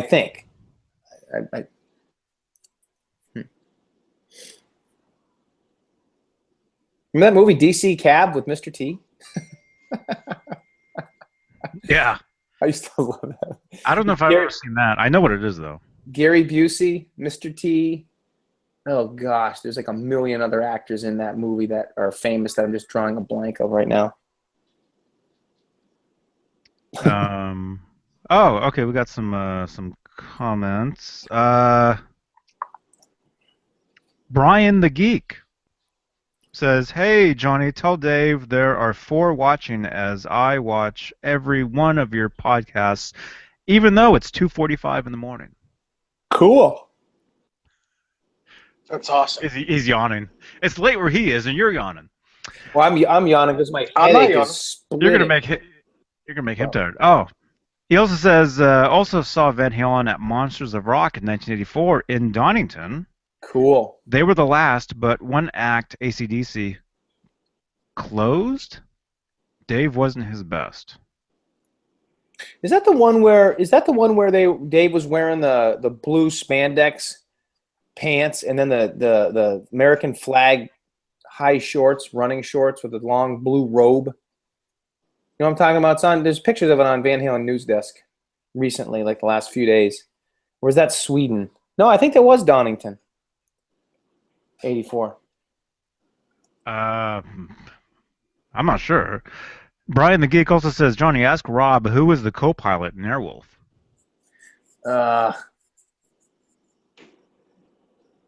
What co-pilot in Airwolf was there? Yeah, it was Ernest Borgnine. Ernest Borgnine was the co-pilot in Airwolf. Why do I think? Yeah, I know who Ernest Borgnine is. Why do I think there was also a chick, like in the later shows. It was also a female. I don't know her name. Ernest Borgnine did ride in the helicopter, though, right? Okay, I couldn't remember if he was back at the station. He did all the computer stuff and That's right. He got all the guns online, but Jan Michael Vincent would fire them. That's right. Yep. How's that tune go again? Da da da da da. Nerds. It wasn't me. Nerds. Dorks. Yeah. No, I'll admit, I'll actually watch that. I'll look at that. Actually, I think I did. I think I watched the first episode one time. Maybe a few years ago. Was the first episode where the guy he goes back, he goes to this like cabin, and it's all like he keeps showing up at this cabin, and they come and find him with the chopper. Yeah, because he didn't want to go back. He was out in secludement or isolation, and just wanted to be left alone. Yeah, I've seen the first one. I've seen the first episode. Other than that, 2-hour pilot. I haven't seen anything. Let's talk about the greatest American TV show in the history of television, The A-Team. It's my absolute favorite. I watched a couple of those. I used to watch that show religiously. A few years ago. Well, actually, probably like 5 years ago. Tuesday night, 8 o'clock. And then they switched it to Friday nights at 8 o'clock for the 5th season in 1987. It was the last season they made it. Jimmy Bittery says, do you remember Manimal? Biter. Did Manimal bite her? Do you remember Manimal? I don't remember it, but I've seen the intro for that. I don't remember. Oh my gosh. What was that? I don't know. Eduardo says his older brother saw Van Halen in Brazil in 1983. That's cool. When they played Beer Drinkers and Hellraisers? Drinkers and Hellraisers.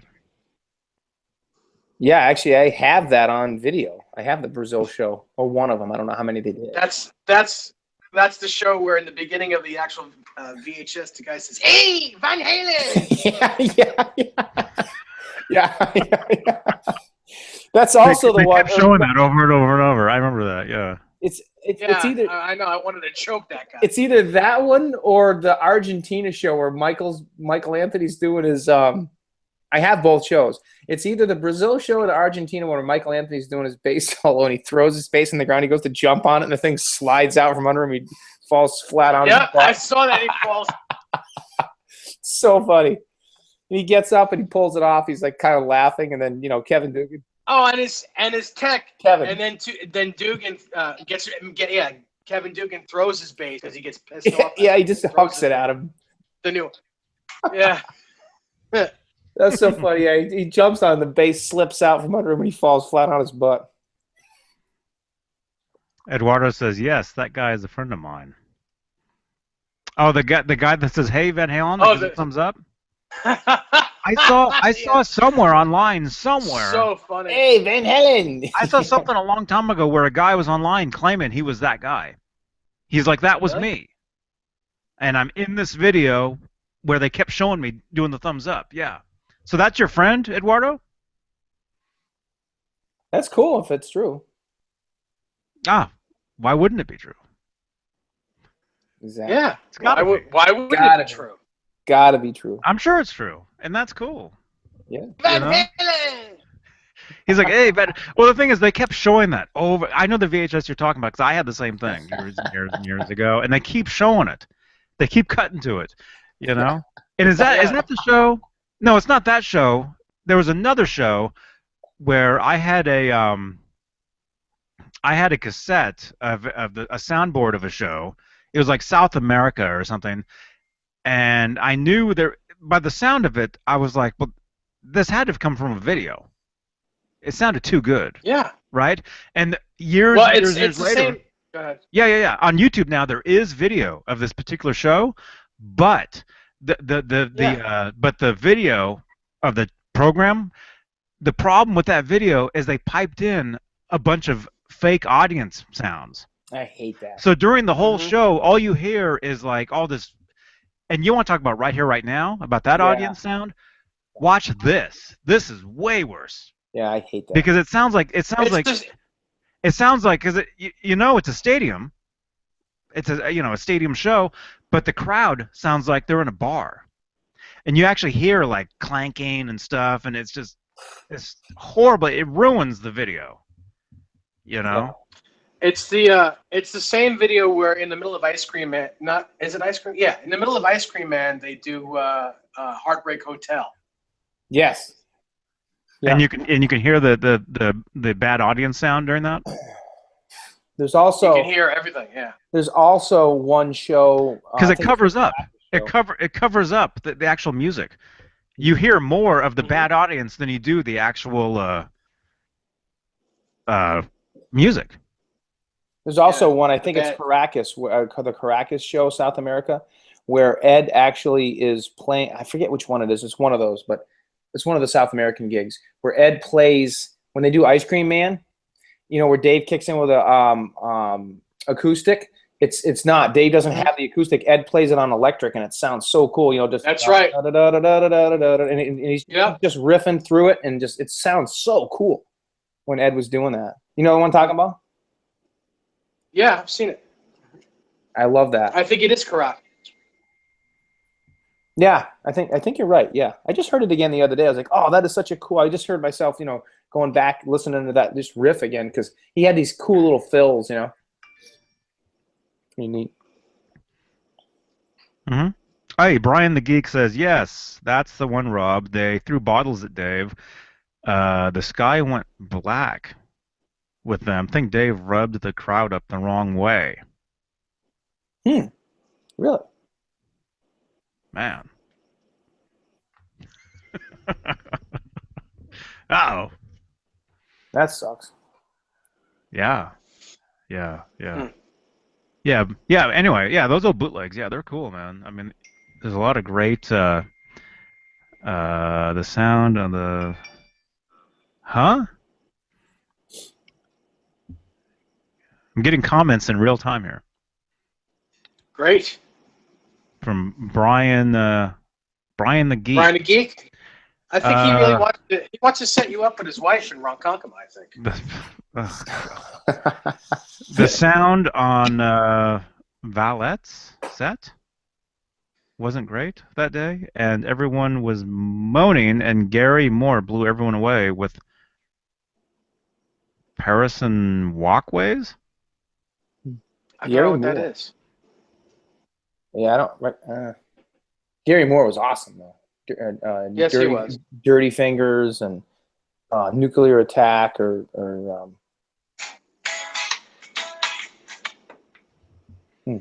that's cool. Huh? You're holding the guitar?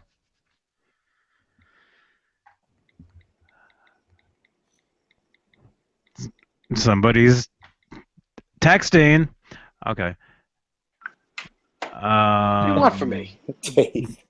David Allen Wright says, oh, guys, there was a great topic on the Fender 1550 100-watt foot switch rest procedure that was listed in detail with Howard describing it on the EVH amplifiers and effects group.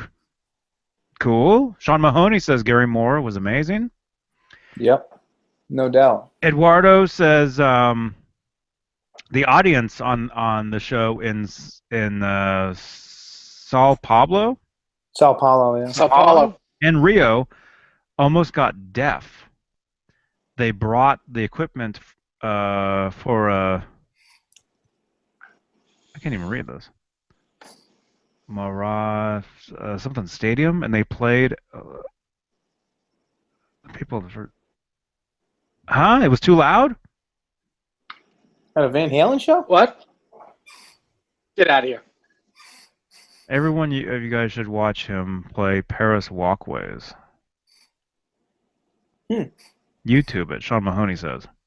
I'll check it out. Paris Walkways, definitely.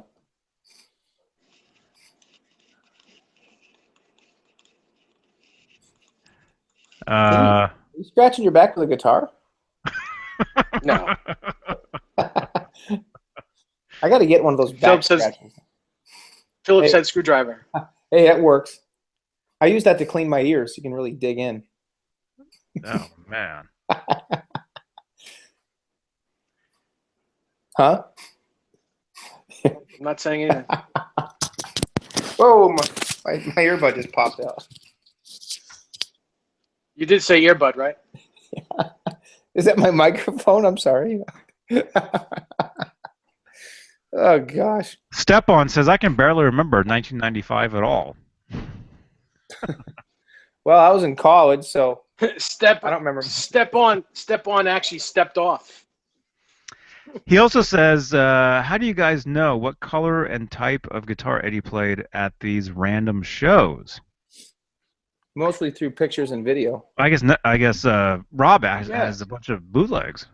I have over 300. Yeah. Over 300 shows, audio and video. All together or just from Balance? No. All together. But from Balance, I probably have, oh boy, I probably have the most shows from Balance because it's one of my favorite tours. I bet you I have 40 shows from Balance. 30, 40 shows. Really? I mean, Oakland. I was there. Yeah, all the Florida shows. I was at Oakland and I have San Jose. San Jose. Yeah, I have both of those on video. That was a show where I just happened to run into the singer from Snake Pit. Oh, cool. Oh, yeah, like yeah. I remember in the talking back. about that. Yep. Yeah, because of my friend Skolnick. Before I left for the show, he said, "Hey, if you happen to run into so and so, tell him I said hi," because I guess he knew him, and I just happened to run into him, and then I knew who he was because I saw him on Howard Stern with Slash like right before that, so I recognized him, right? The guy from Slash's Snake Pit, the singer. And then he was the guy I can't think of his name. He was the guy. If you saw the video of them playing in Eddie's backyard, he's the guy singing. I actually have another show. I think it's Minnesota. It's Minnesota. It's one of the only shows the whole tour where for the beginning of the concert for Seventh Seal, they actually had the Buddhist monks out on the stage. Yeah. And they were doing the home like that instead of just, micing it through the stereo. I remember MTV did a news clip on that. Yeah, so and then I saw that, yeah. Yeah, and what happened was the band comes out and they kick into Seventh Seal and all the monks freaked out and went flying off the stage, or a few of them did anyways. No, serious. because they didn't expect a band to come out and be like boom like that. You know how they come out and the drums kick in for Seven Seal. Alex goes like, doof, and Eddie hits that chord. You know, it's like, yeah. And I guess they all were like, whoa. They all They would have flipped done out. a reversal at least. Yeah, I have that on video. I haven't seen it in a long time. It's the Minnesota show. I know it's That's crazy. Yeah, yeah. Hang on, I'll be right back. And then Eduardo just sent us a bunch of voice messages. I'll play those when I get back. 1 second. Yeah, I'm gonna run. Awesome. I'm gonna bail here in a couple minutes because my head is killing me from this headache, and I have another early morning tomorrow. But yeah, so I'll be out to see you, Dave. I'll be coming out on Saturday. Yeah. All right, sounds good. I'm gonna bring my couple guitars out. Let's check them out, and can't wait to see. Which guitars? The Relic and which one? I'm What are they? gonna bring the Relic out and whatever other one you really want me to bring. I don't know. I'm almost thinking about bringing my stealth special out to you to check it out because you haven't seen it since that neck was put on. Mm-hmm. But I mean, it's not. I don't know. I'll find another one. I could bring the Steinberger out and let you coddle it for another day or so. Yeah, or you could bring the purple Wolfgang with you and Yep. And oh, by the way, Broadbent is sending you the tremolo arm for that. Oh, he is. Okay, cool. That's awesome. Because he was going to send it to me this week, and I said, no. Do you have Rob's address? He said, yeah, I do. I said, send it to him because he needs one. Oh, nice. Well, thank you, Eric. I appreciate that, bud. I'll shoot you a text. Well, it was mine. It was mine to begin with, but he didn't like it. He wanted a new style. So wasn't I sent his him a new style. Cool. And yeah, it was the one from that Floyd that I sent him. That's right.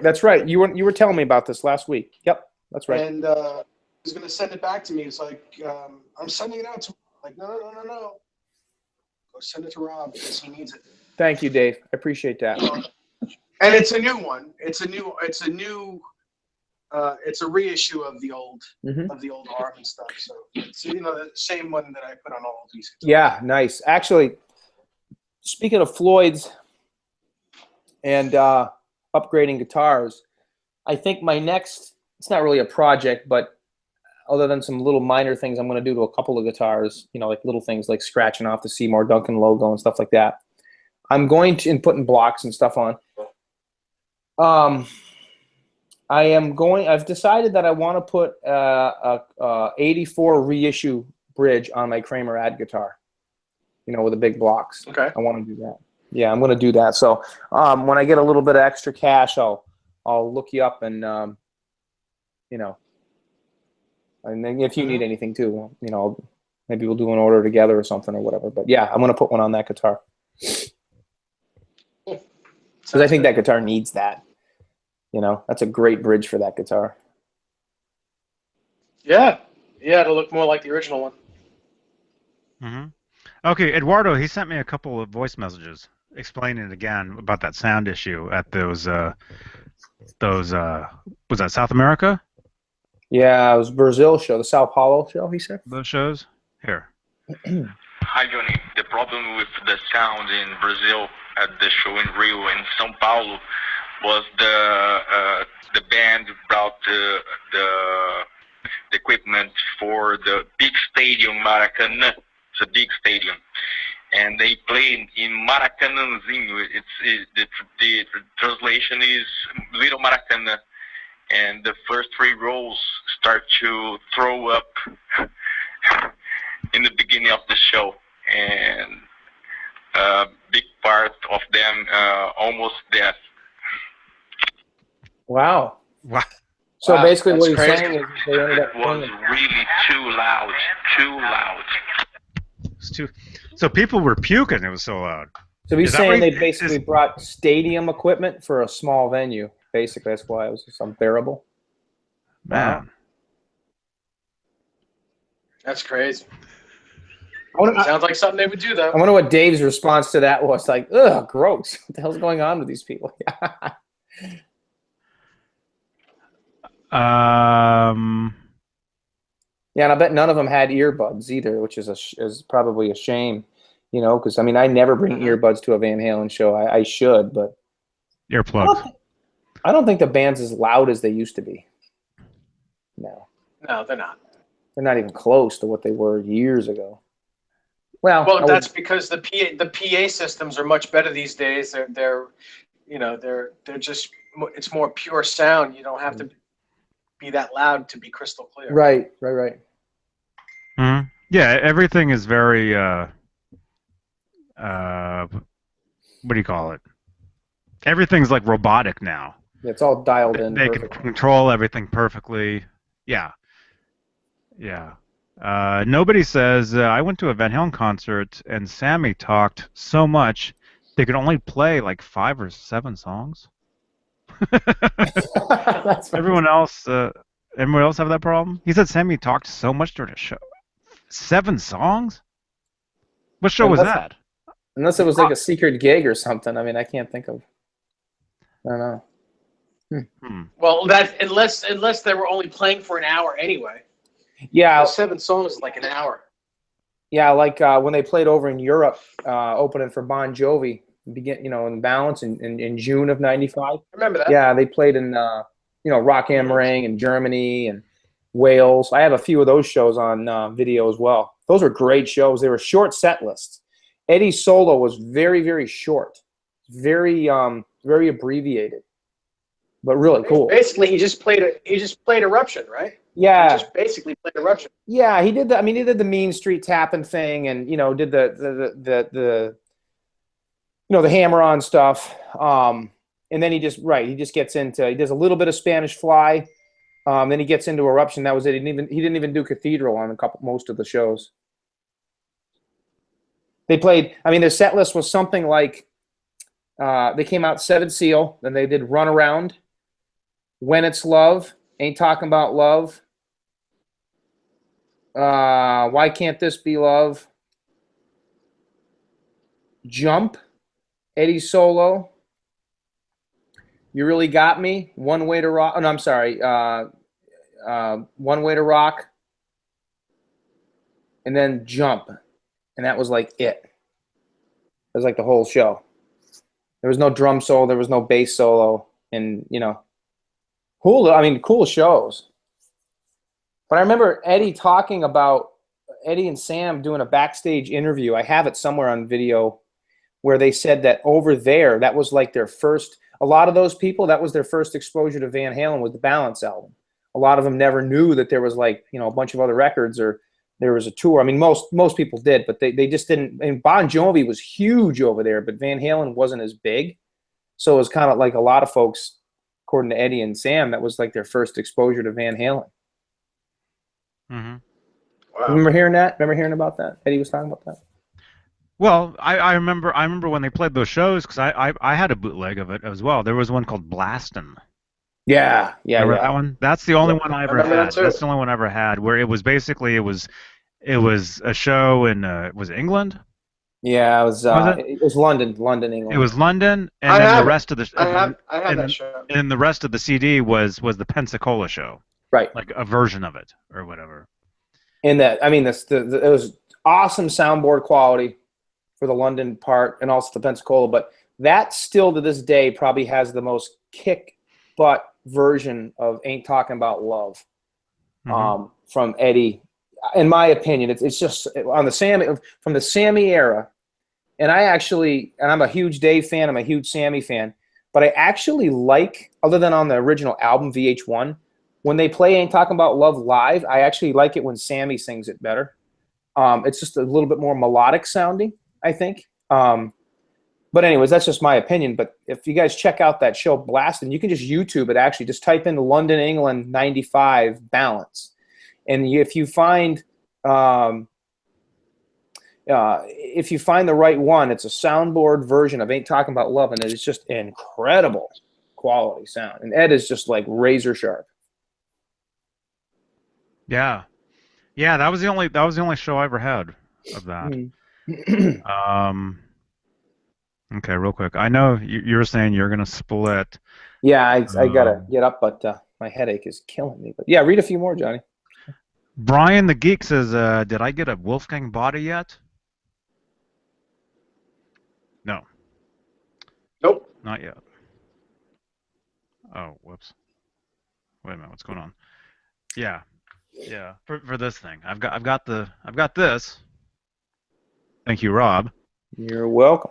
I've got that. No, yeah, I just need something else.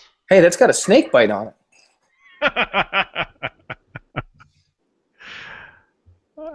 David Allen Wright says the PAs are digital now versus old analog back in the day. The digital system won't distort like the analog systems.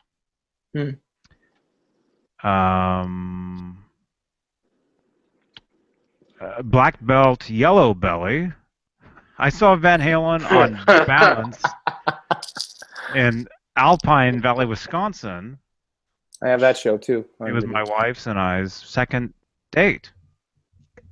Cool. Cool. Awesome date to go on. Van Halen concert. Yes, and then bagged cereals. I thought get these names. I thought you had to use real names on YouTube now. What's going on? To cut down on the trolls, you know. Spam. Yeah. Although I think we had a troll in here a little while ago. Anyone try the what is it? Strymon? Strymon delays in the 6505 Oh, the El or 5150s in the heads. The El Capistan is really great. And the timeline delay, it's fantastic. It's just not user friendly. You really you need to know how to drive a spaceship to play to work the timeline delay. Yeah. Oh, sounds exciting. I'd like to try that. I got to grab one of those Friedman pedals everybody's talking about.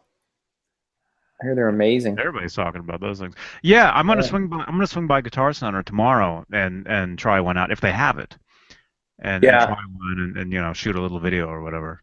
Yeah, I'd love to see that. See what you think of it, Dave. Tomorrow night. Cool. Yeah, I'll definitely check that out. I'm still tweaking it. I'm tweaking it. There's an internal dip switch on the back of it. A lot of people like it all the way up where it's just totally overdriven, and I don't like the way that sounds at all. So I keep backing it off. I have it at about halfway now, and I think I'm going to back it off even more because I just think that it overloads. It's too overdriven. The first time that I played it at the Music Zoo, it's not the same pedal that I have now. That was a different one. And I think that it was backed off all the way because it sounded so good. I mean, and I was just playing through a clean amp. It sounded so amazing, and I have yet to find that sound with the pedal that I was given. What I think that the back needs to be turned down even more. What would you relate the sound to, Dave, as far as Ed Air, like first album or? No, I mean, the whole the whole original catalog. You can get it to sound like the whole original catalog, the original 5 records. You can get it to sound like his Marshall, and then back the gain down to the amount that he used on any of the records. Right. Yeah, I mean, I have not played through one. I've seen some reviews on them, and I know you got one. But yeah, I mean, but the thing is, I mean, it's just one pedal, it's just an overdrive pedal. It's not really overdrive, it's distortion. It is a distortion pedal. But, you still, I wouldn't say really the first record because that record had a lot of reverb, a lot of reverb on one side, a lot of delay on the other side. It was a sound of its own. Is right. Yeah, it's very different from any other Van Halen. But I think that those Friedman amplifiers, anything with the word Friedman in it, I think they capture Van Halen from, I'd say, fair warning era to 1984 perfectly. That's pretty cool. You said cool. Cool. Cools. I am con Horio. What do we got? Huh? We are over the 2-hour mark. What do we got? Bagged cereal says, "Cool guys, thank yous." Thank Cool, you, Bagged. man. Thanks, Bagged. That's awesome. Is that right? Is it bagged cereals? That's what it looks like. Is it bagged? Is it bagged or double bagged? Johnny, that's like one of our unbaggings that we do. Not Yeah. unboxings, or unbaggings. Yeah. Yeah, thanks again, man, for those guitar strings. Stefan, he sent me a whole pile of guitar strings, and I actually busted into them because I've been rehearsing. As you see, I got my Telly, I got my 335, which I was playing. I was recording a bunch of stuff on that today. Oh, I forgot you had a 335. With the P90s. Yeah. Dude, you wouldn't believe the stuff I was getting out of that thing. And you can see I got my my sheet stand or whatever. Yeah. Anyway, I was recording a bunch of stuff earlier today. I was writing a bunch of cool little things and using the 335 or whatever.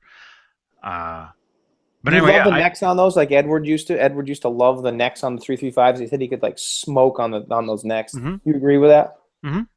Well, not just the neck. It's not just the neck. It's the whole guitar in general. Because it's such a there's something about those guitars. They just sit perfectly because of the body shape and everything. Mm-hmm. They fit perfectly on you, and you can just they're so easy to play. Mm. So easy. I've never played a 335. I've always wanted to. Oh. Yeah, one of these days I'm going to. But it's not striped. Yeah. I'd like a red 335, like a burgundy colored one. That's what I'd like. Mm-hmm. So if anybody out there has one, you want to send it, that's cool. I think he's talking to me. No. Actually, I wasn't, but if we ever come out there, I'll play it. But yeah, it's a great guitar. Yeah, it was my main guitar for a little bit. How long have you owned it? I've had it since '98. Cool. I've had it for years. Yeah, and I rotate the guitars every so often, you know. Mm-hmm. But my main guitar for the past several years has been that Telly right there. You know. Yeah, that's anyway, cool. So I broke a string on that Telly yesterday, and that's when I busted into the guitar strings that Stefan sent me, and thank you again, man. Really appreciate it. You know. Not all of us can get free strings, you know. That's right. Right. You know, I was using fishing wire there for a while. My tone was like very fishy. Yeah. Like someone chucking razor blades at your ears. Ah! Yeah. As Edward used to say. Yeah. You know. Yeah, and that reminds me. Yeah, later on, come back, and I'll be doing my daily vlog podcast. If this wasn't enough, I'll be talking about my day, which I don't know. I guess I better go outside and do something, so I'll have something to talk about later, right? No, I've been outside all day. That's Yeah. Yeah. So come back later. I do a daily vlog. I do a daily vlog cast. Unbagging. Yeah, right. Unbag things. So come back later on. It'll probably be It's 7, 8. It'll probably be in like a few hours. Thank you again, Mark Taylor. Thank you, Billy Shelton. Just one bagged cereals says. GGEVH5150 says, wanted to ask if any of you guys have a photo of Eddie's USA Stealth Wolfgang headstock with the #1 sticker on the side. If so, can you send it to me or show it? Thanks, guys. Yes. Real quick. I think I can. Who can grab it? I can get my magazine right now, unless Nesdal has it on his phone. I don't have it. Okay, stand by. Yeah. What I have of it is in the computer right there. I've got the PDF of it.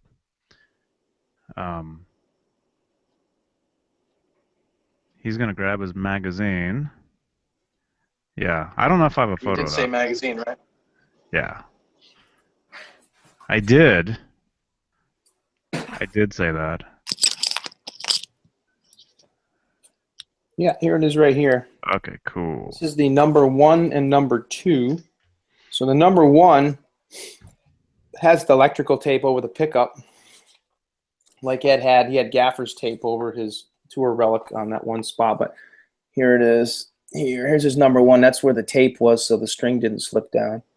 And then here's the headstock right there. You can see number 1 right there. And then here's the number 2, which has a slightly different finish to it. It's not quite as Yes, matte. it's a 2000. It's a 2012. It's not an 11. Right. Yep. The 11 is, Where's the picture of the headstock? I thought I had one. and that's got a gray headstock on it. Yep. Oh, you're right. Actually, I don't think that one. I don't have a picture of the 2. I do have a picture of it somewhere, but that's the 1 right there. That's the number 1, which I think is what he was looking for. Where is it? Right there. There's the headstock. Let me just make sure it's not on the other page for the number 2. Wait a minute. Hold on. You said Yeah, number. here we go. You said number 2. Oh. Number 2. Oh. Okay, here we go. Here's a picture of all the guitars in the rack. And if you can see, I'll see what I can do here. You can see, if you look real close,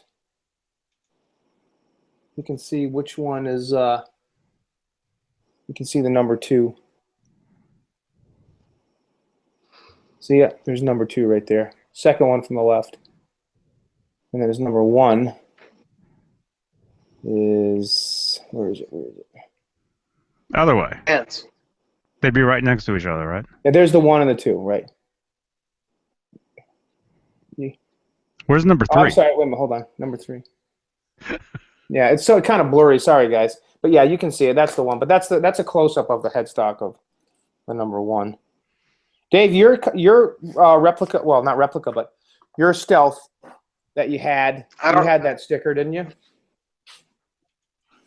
Oh, and here's the big red blotch. That's the first one. We're gonna call this source of infection. Turn around and you can see the other 2. Yeah, this is Guess source where they of are. infection. Yeah.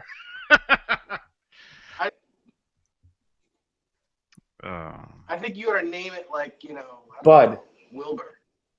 Wilbur. Yeah. I'll name it. Yeah.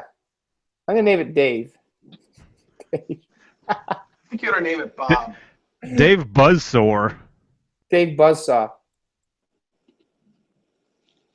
That's wrong to show me the cover of that Japanese book. Which book is There's actually, I have all 3 of them. It's Guitar Man. There's 3 of them. Let me get all 3 so you can see, and I'll show you the cover. This is the Yeah. cover of Well, this he- one. Which Well, is the guy asking that, no, he has them all. He knows what they are. He just wants to know which one that was you're showing. that's this That one. Yep, it's Okay. a great book. Awesome book. Yeah, and also a lot of people didn't know that Eddie had 2 Stealths on that tour, the 2012 tour. Mhm, mhm. He had 2 different guitars, but he mainly stuck Well, to he that has- one. And here's Every tour, there's 2 of the main guitar in case one goes down. somebody was asking about the 79 Bumblebee. Here's the Bumblebee from 79 with a prototype Floyd on it. Right there, no fine tuners. That's it. And that's the one that rusted. Brand, It's got some great. brand new looking right there. Yeah. Yep. Pretty cool. Yeah, it's a great book. This one's the best one out of all 3. All 3 have similar pictures, but this one probably has the biggest ones and the most variety in it, as well as some new stuff. Which one is that? That's the one with the latest one? Yeah, this is the latest one. Came out maybe, I don't know, a couple years ago, maybe? Year and a half ago? It's pretty cool. It's got I still don't have it. I still don't have any of those. I really got That's been out longer than that. yeah, maybe a little Gotta be bit. longer than that because I've seen that for years. That particular one, like on eBay or whatever. That's the latest of the Guitar Mans. I do know that. Maybe the first one was like 2004 or something like that. Then the second one's a picture of the cover. It's called the Guitar Man. See, the first one is not called Guitar Man. It's called Edward Van Halen. And the second one, and that's a picture of Ed from the 79 tour with a red Frankenstrat. Oh, wait. And then the second one came out maybe 4 years later. And it's a picture of, it's Guitar Man. but it's a picture of Ed from the '78 tour with a black and white Frankie, and then there's this one, revised and enlarged edition, Yeah. put out by Shinko Music. Yes. They're pricey books. They're all between 80 and 130 bucks. The original one, the Edward Van Halen one, which has some cool pictures in it. A couple pictures that's not in any of the other two. That one I've seen go on eBay for like 130 bucks, 125 bucks. A lot of dough. Mm-hmm. Yeah, it's crazy money for a book, but Rob, do you have Super Manual? I'm sorry, what was that, Johnny? Super Manual? Do Superman. you have that one? There's one called Super Manual. Is that the little one, the little tiny young guitar book? There's a small little one. I probably do. I have almost all of the Japanese Edward Van Halen books. All the books that were released, and almost all of the Player magazines, Burn magazines, and Young Guitars. The very first one was called the Super Manual in 1986.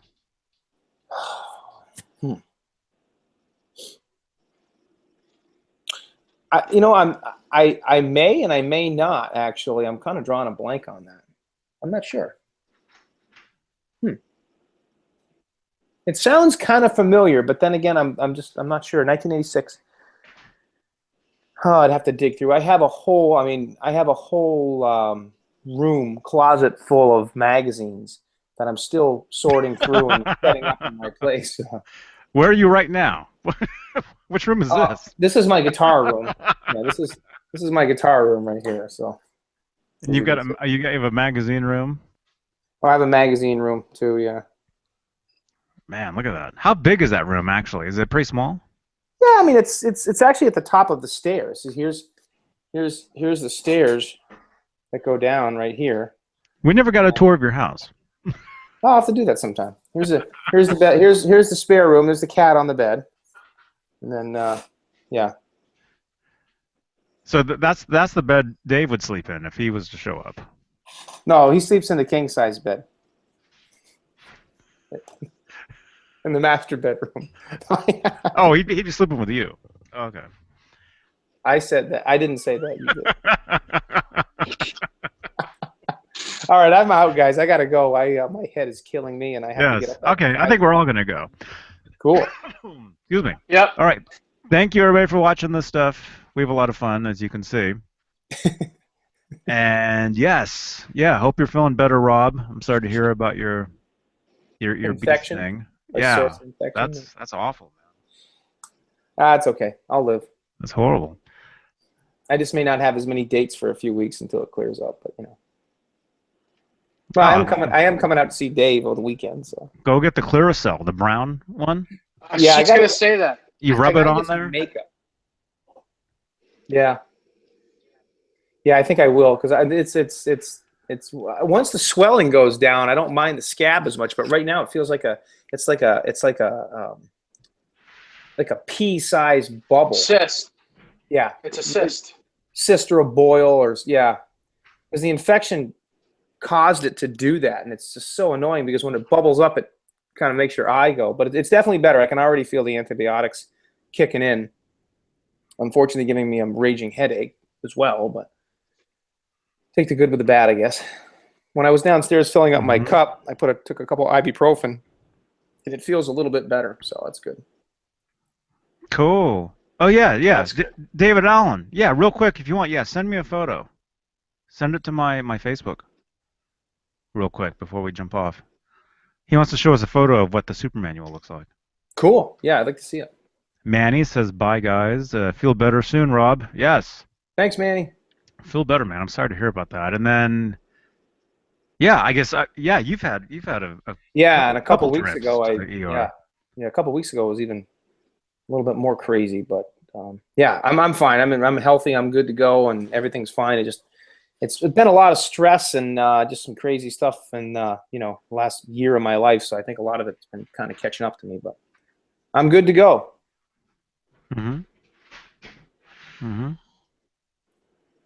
Man. Okay, let's see. Real quick. If David, if you're gonna send that photo. Um, okay, I read that. I think I read this.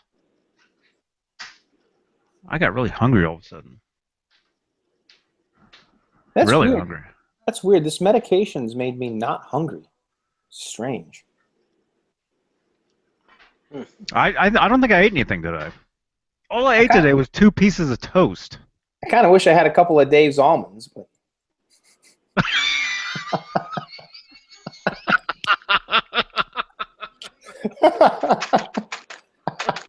Here you go.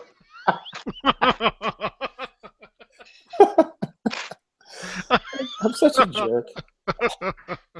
I love almonds. They're tasty.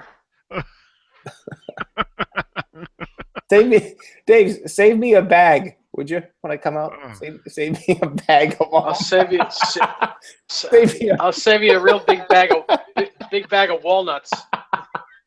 Save me a bag of nuts, would you, Dave? Oh God. This is horrible.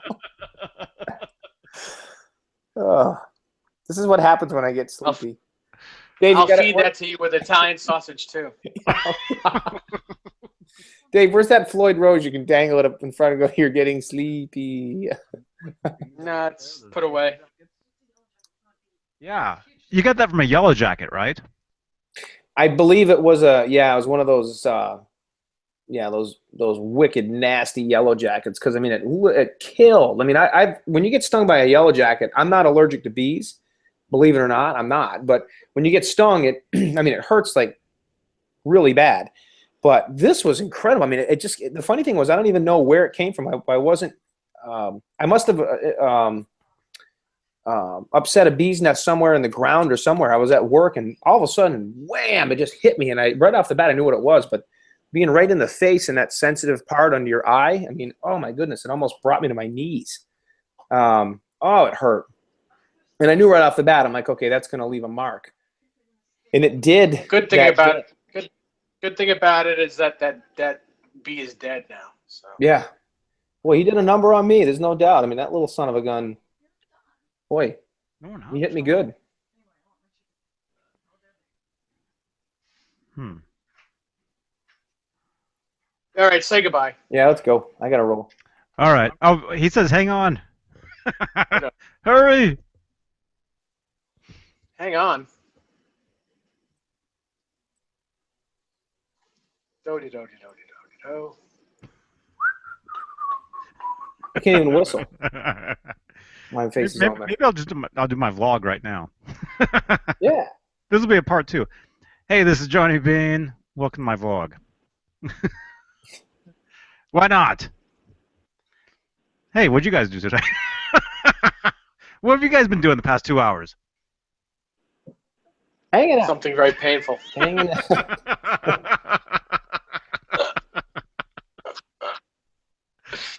Chilling you guys having a great time? No. Chilling like a villain on penicillin.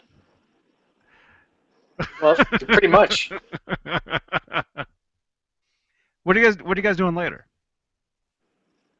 I got to go to bed early tonight. I have a doctor's appointment for my eye. Next Wednesday, a week from this Wednesday, I'm getting my second eye operation. So nice. Tomorrow's the pre-op, and I got to go. I have to be there at 10 a.m. I got to be up at 5 a.m. I got to be up in like 5 hours. Oh. Yeah, 5 hours. Yeah, so you're keeping us up, Johnny. It's not David Allen's keeping us away. I think David Allen Wright's keeping us up. Come on. Come on, Super Junior, hurry up. Okay. Jeez. Oh yeah, it's not Super Junior. Hey, yeah, if you okay, yeah, these guys really want to go to bed. We'll give it one more minute. We'll give it one more minute. Go. Okay. Well, one more minute, and then if not, we can see it next time. No. Oh, here it is. Here it is. I got it. Cool. I knew you'd come through, Dave. Oh yeah. Yeah, but the problem is, we can only see Johnny's avatar. Yeah, it looks just like me. I got Grover tuners on mine now. That's good. On your avatar? On my star. Okay. All right. Here it is. Here it is. You guys have probably seen this, and you're gonna be like, "Oh man." So the first one looks We like waited this. all this time. Oh yeah, It yeah. looks like that. I don't Looks have like that. looks like I this. don't. I've seen it, but I don't have it. Yep. Okay. I always wondered if that There you book go. had any cool pictures in it. Oh, isn't that Super Pluto? Is that why they call it Yes. Super Manual? Yes. Actually, I have it. I have that, but in PDF. Huh. You know. Yeah, I've seen it on eBay, and I've almost pulled the trigger on grabbing it, but I never got around to grabbing that one for whatever reason. Yeah, it's right. Yeah. David Allen is right. It it is on yes. Yeah, it has other photos that are, similar, you know? Yeah, I have pictures from that photo shoot. Where there's a 5150 in the corner, and the flying V, and the Steinberger when he first got it, like in that '85 era before the faceplate was painted. Or he had actually two of them. He had two of them. One stayed black, and the other one got painted. Got the the faceplate painted. And I'm pretty sure the one that he played in 1990 at the Cabo opening was the second one that he had for Summer Nights when they played. That was like the last time they played Summer Nights with Sammy ever, actually.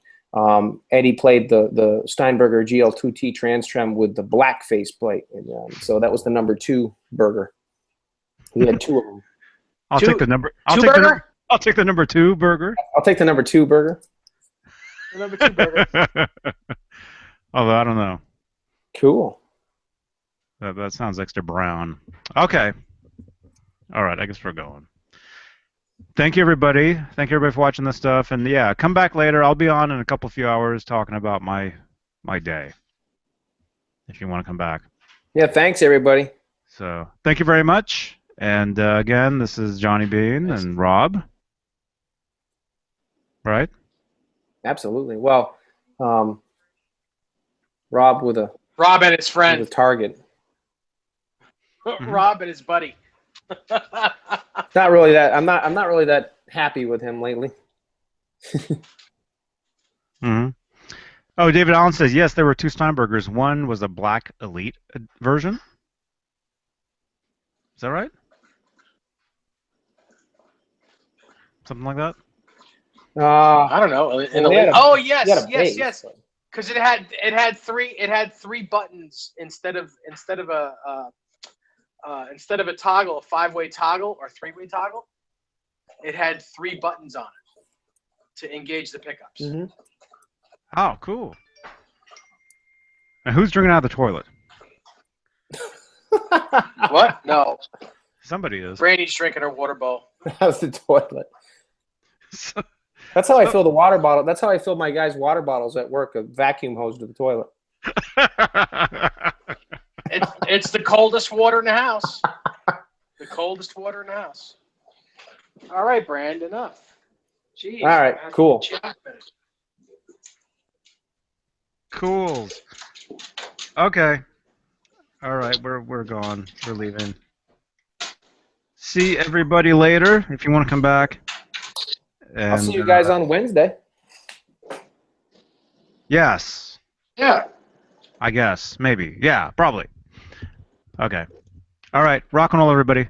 See you guys. JohnnyBeane.com, Facebook.com, Guitarist Johnny Beane. Go like that page. Walmart.com, VanHalen.com. Yeah. JohnnyBeane.com. JohnnyBeane.com. All right. See you guys later. Night, everybody. Bye-bye. Take care, guys. Yes. All right.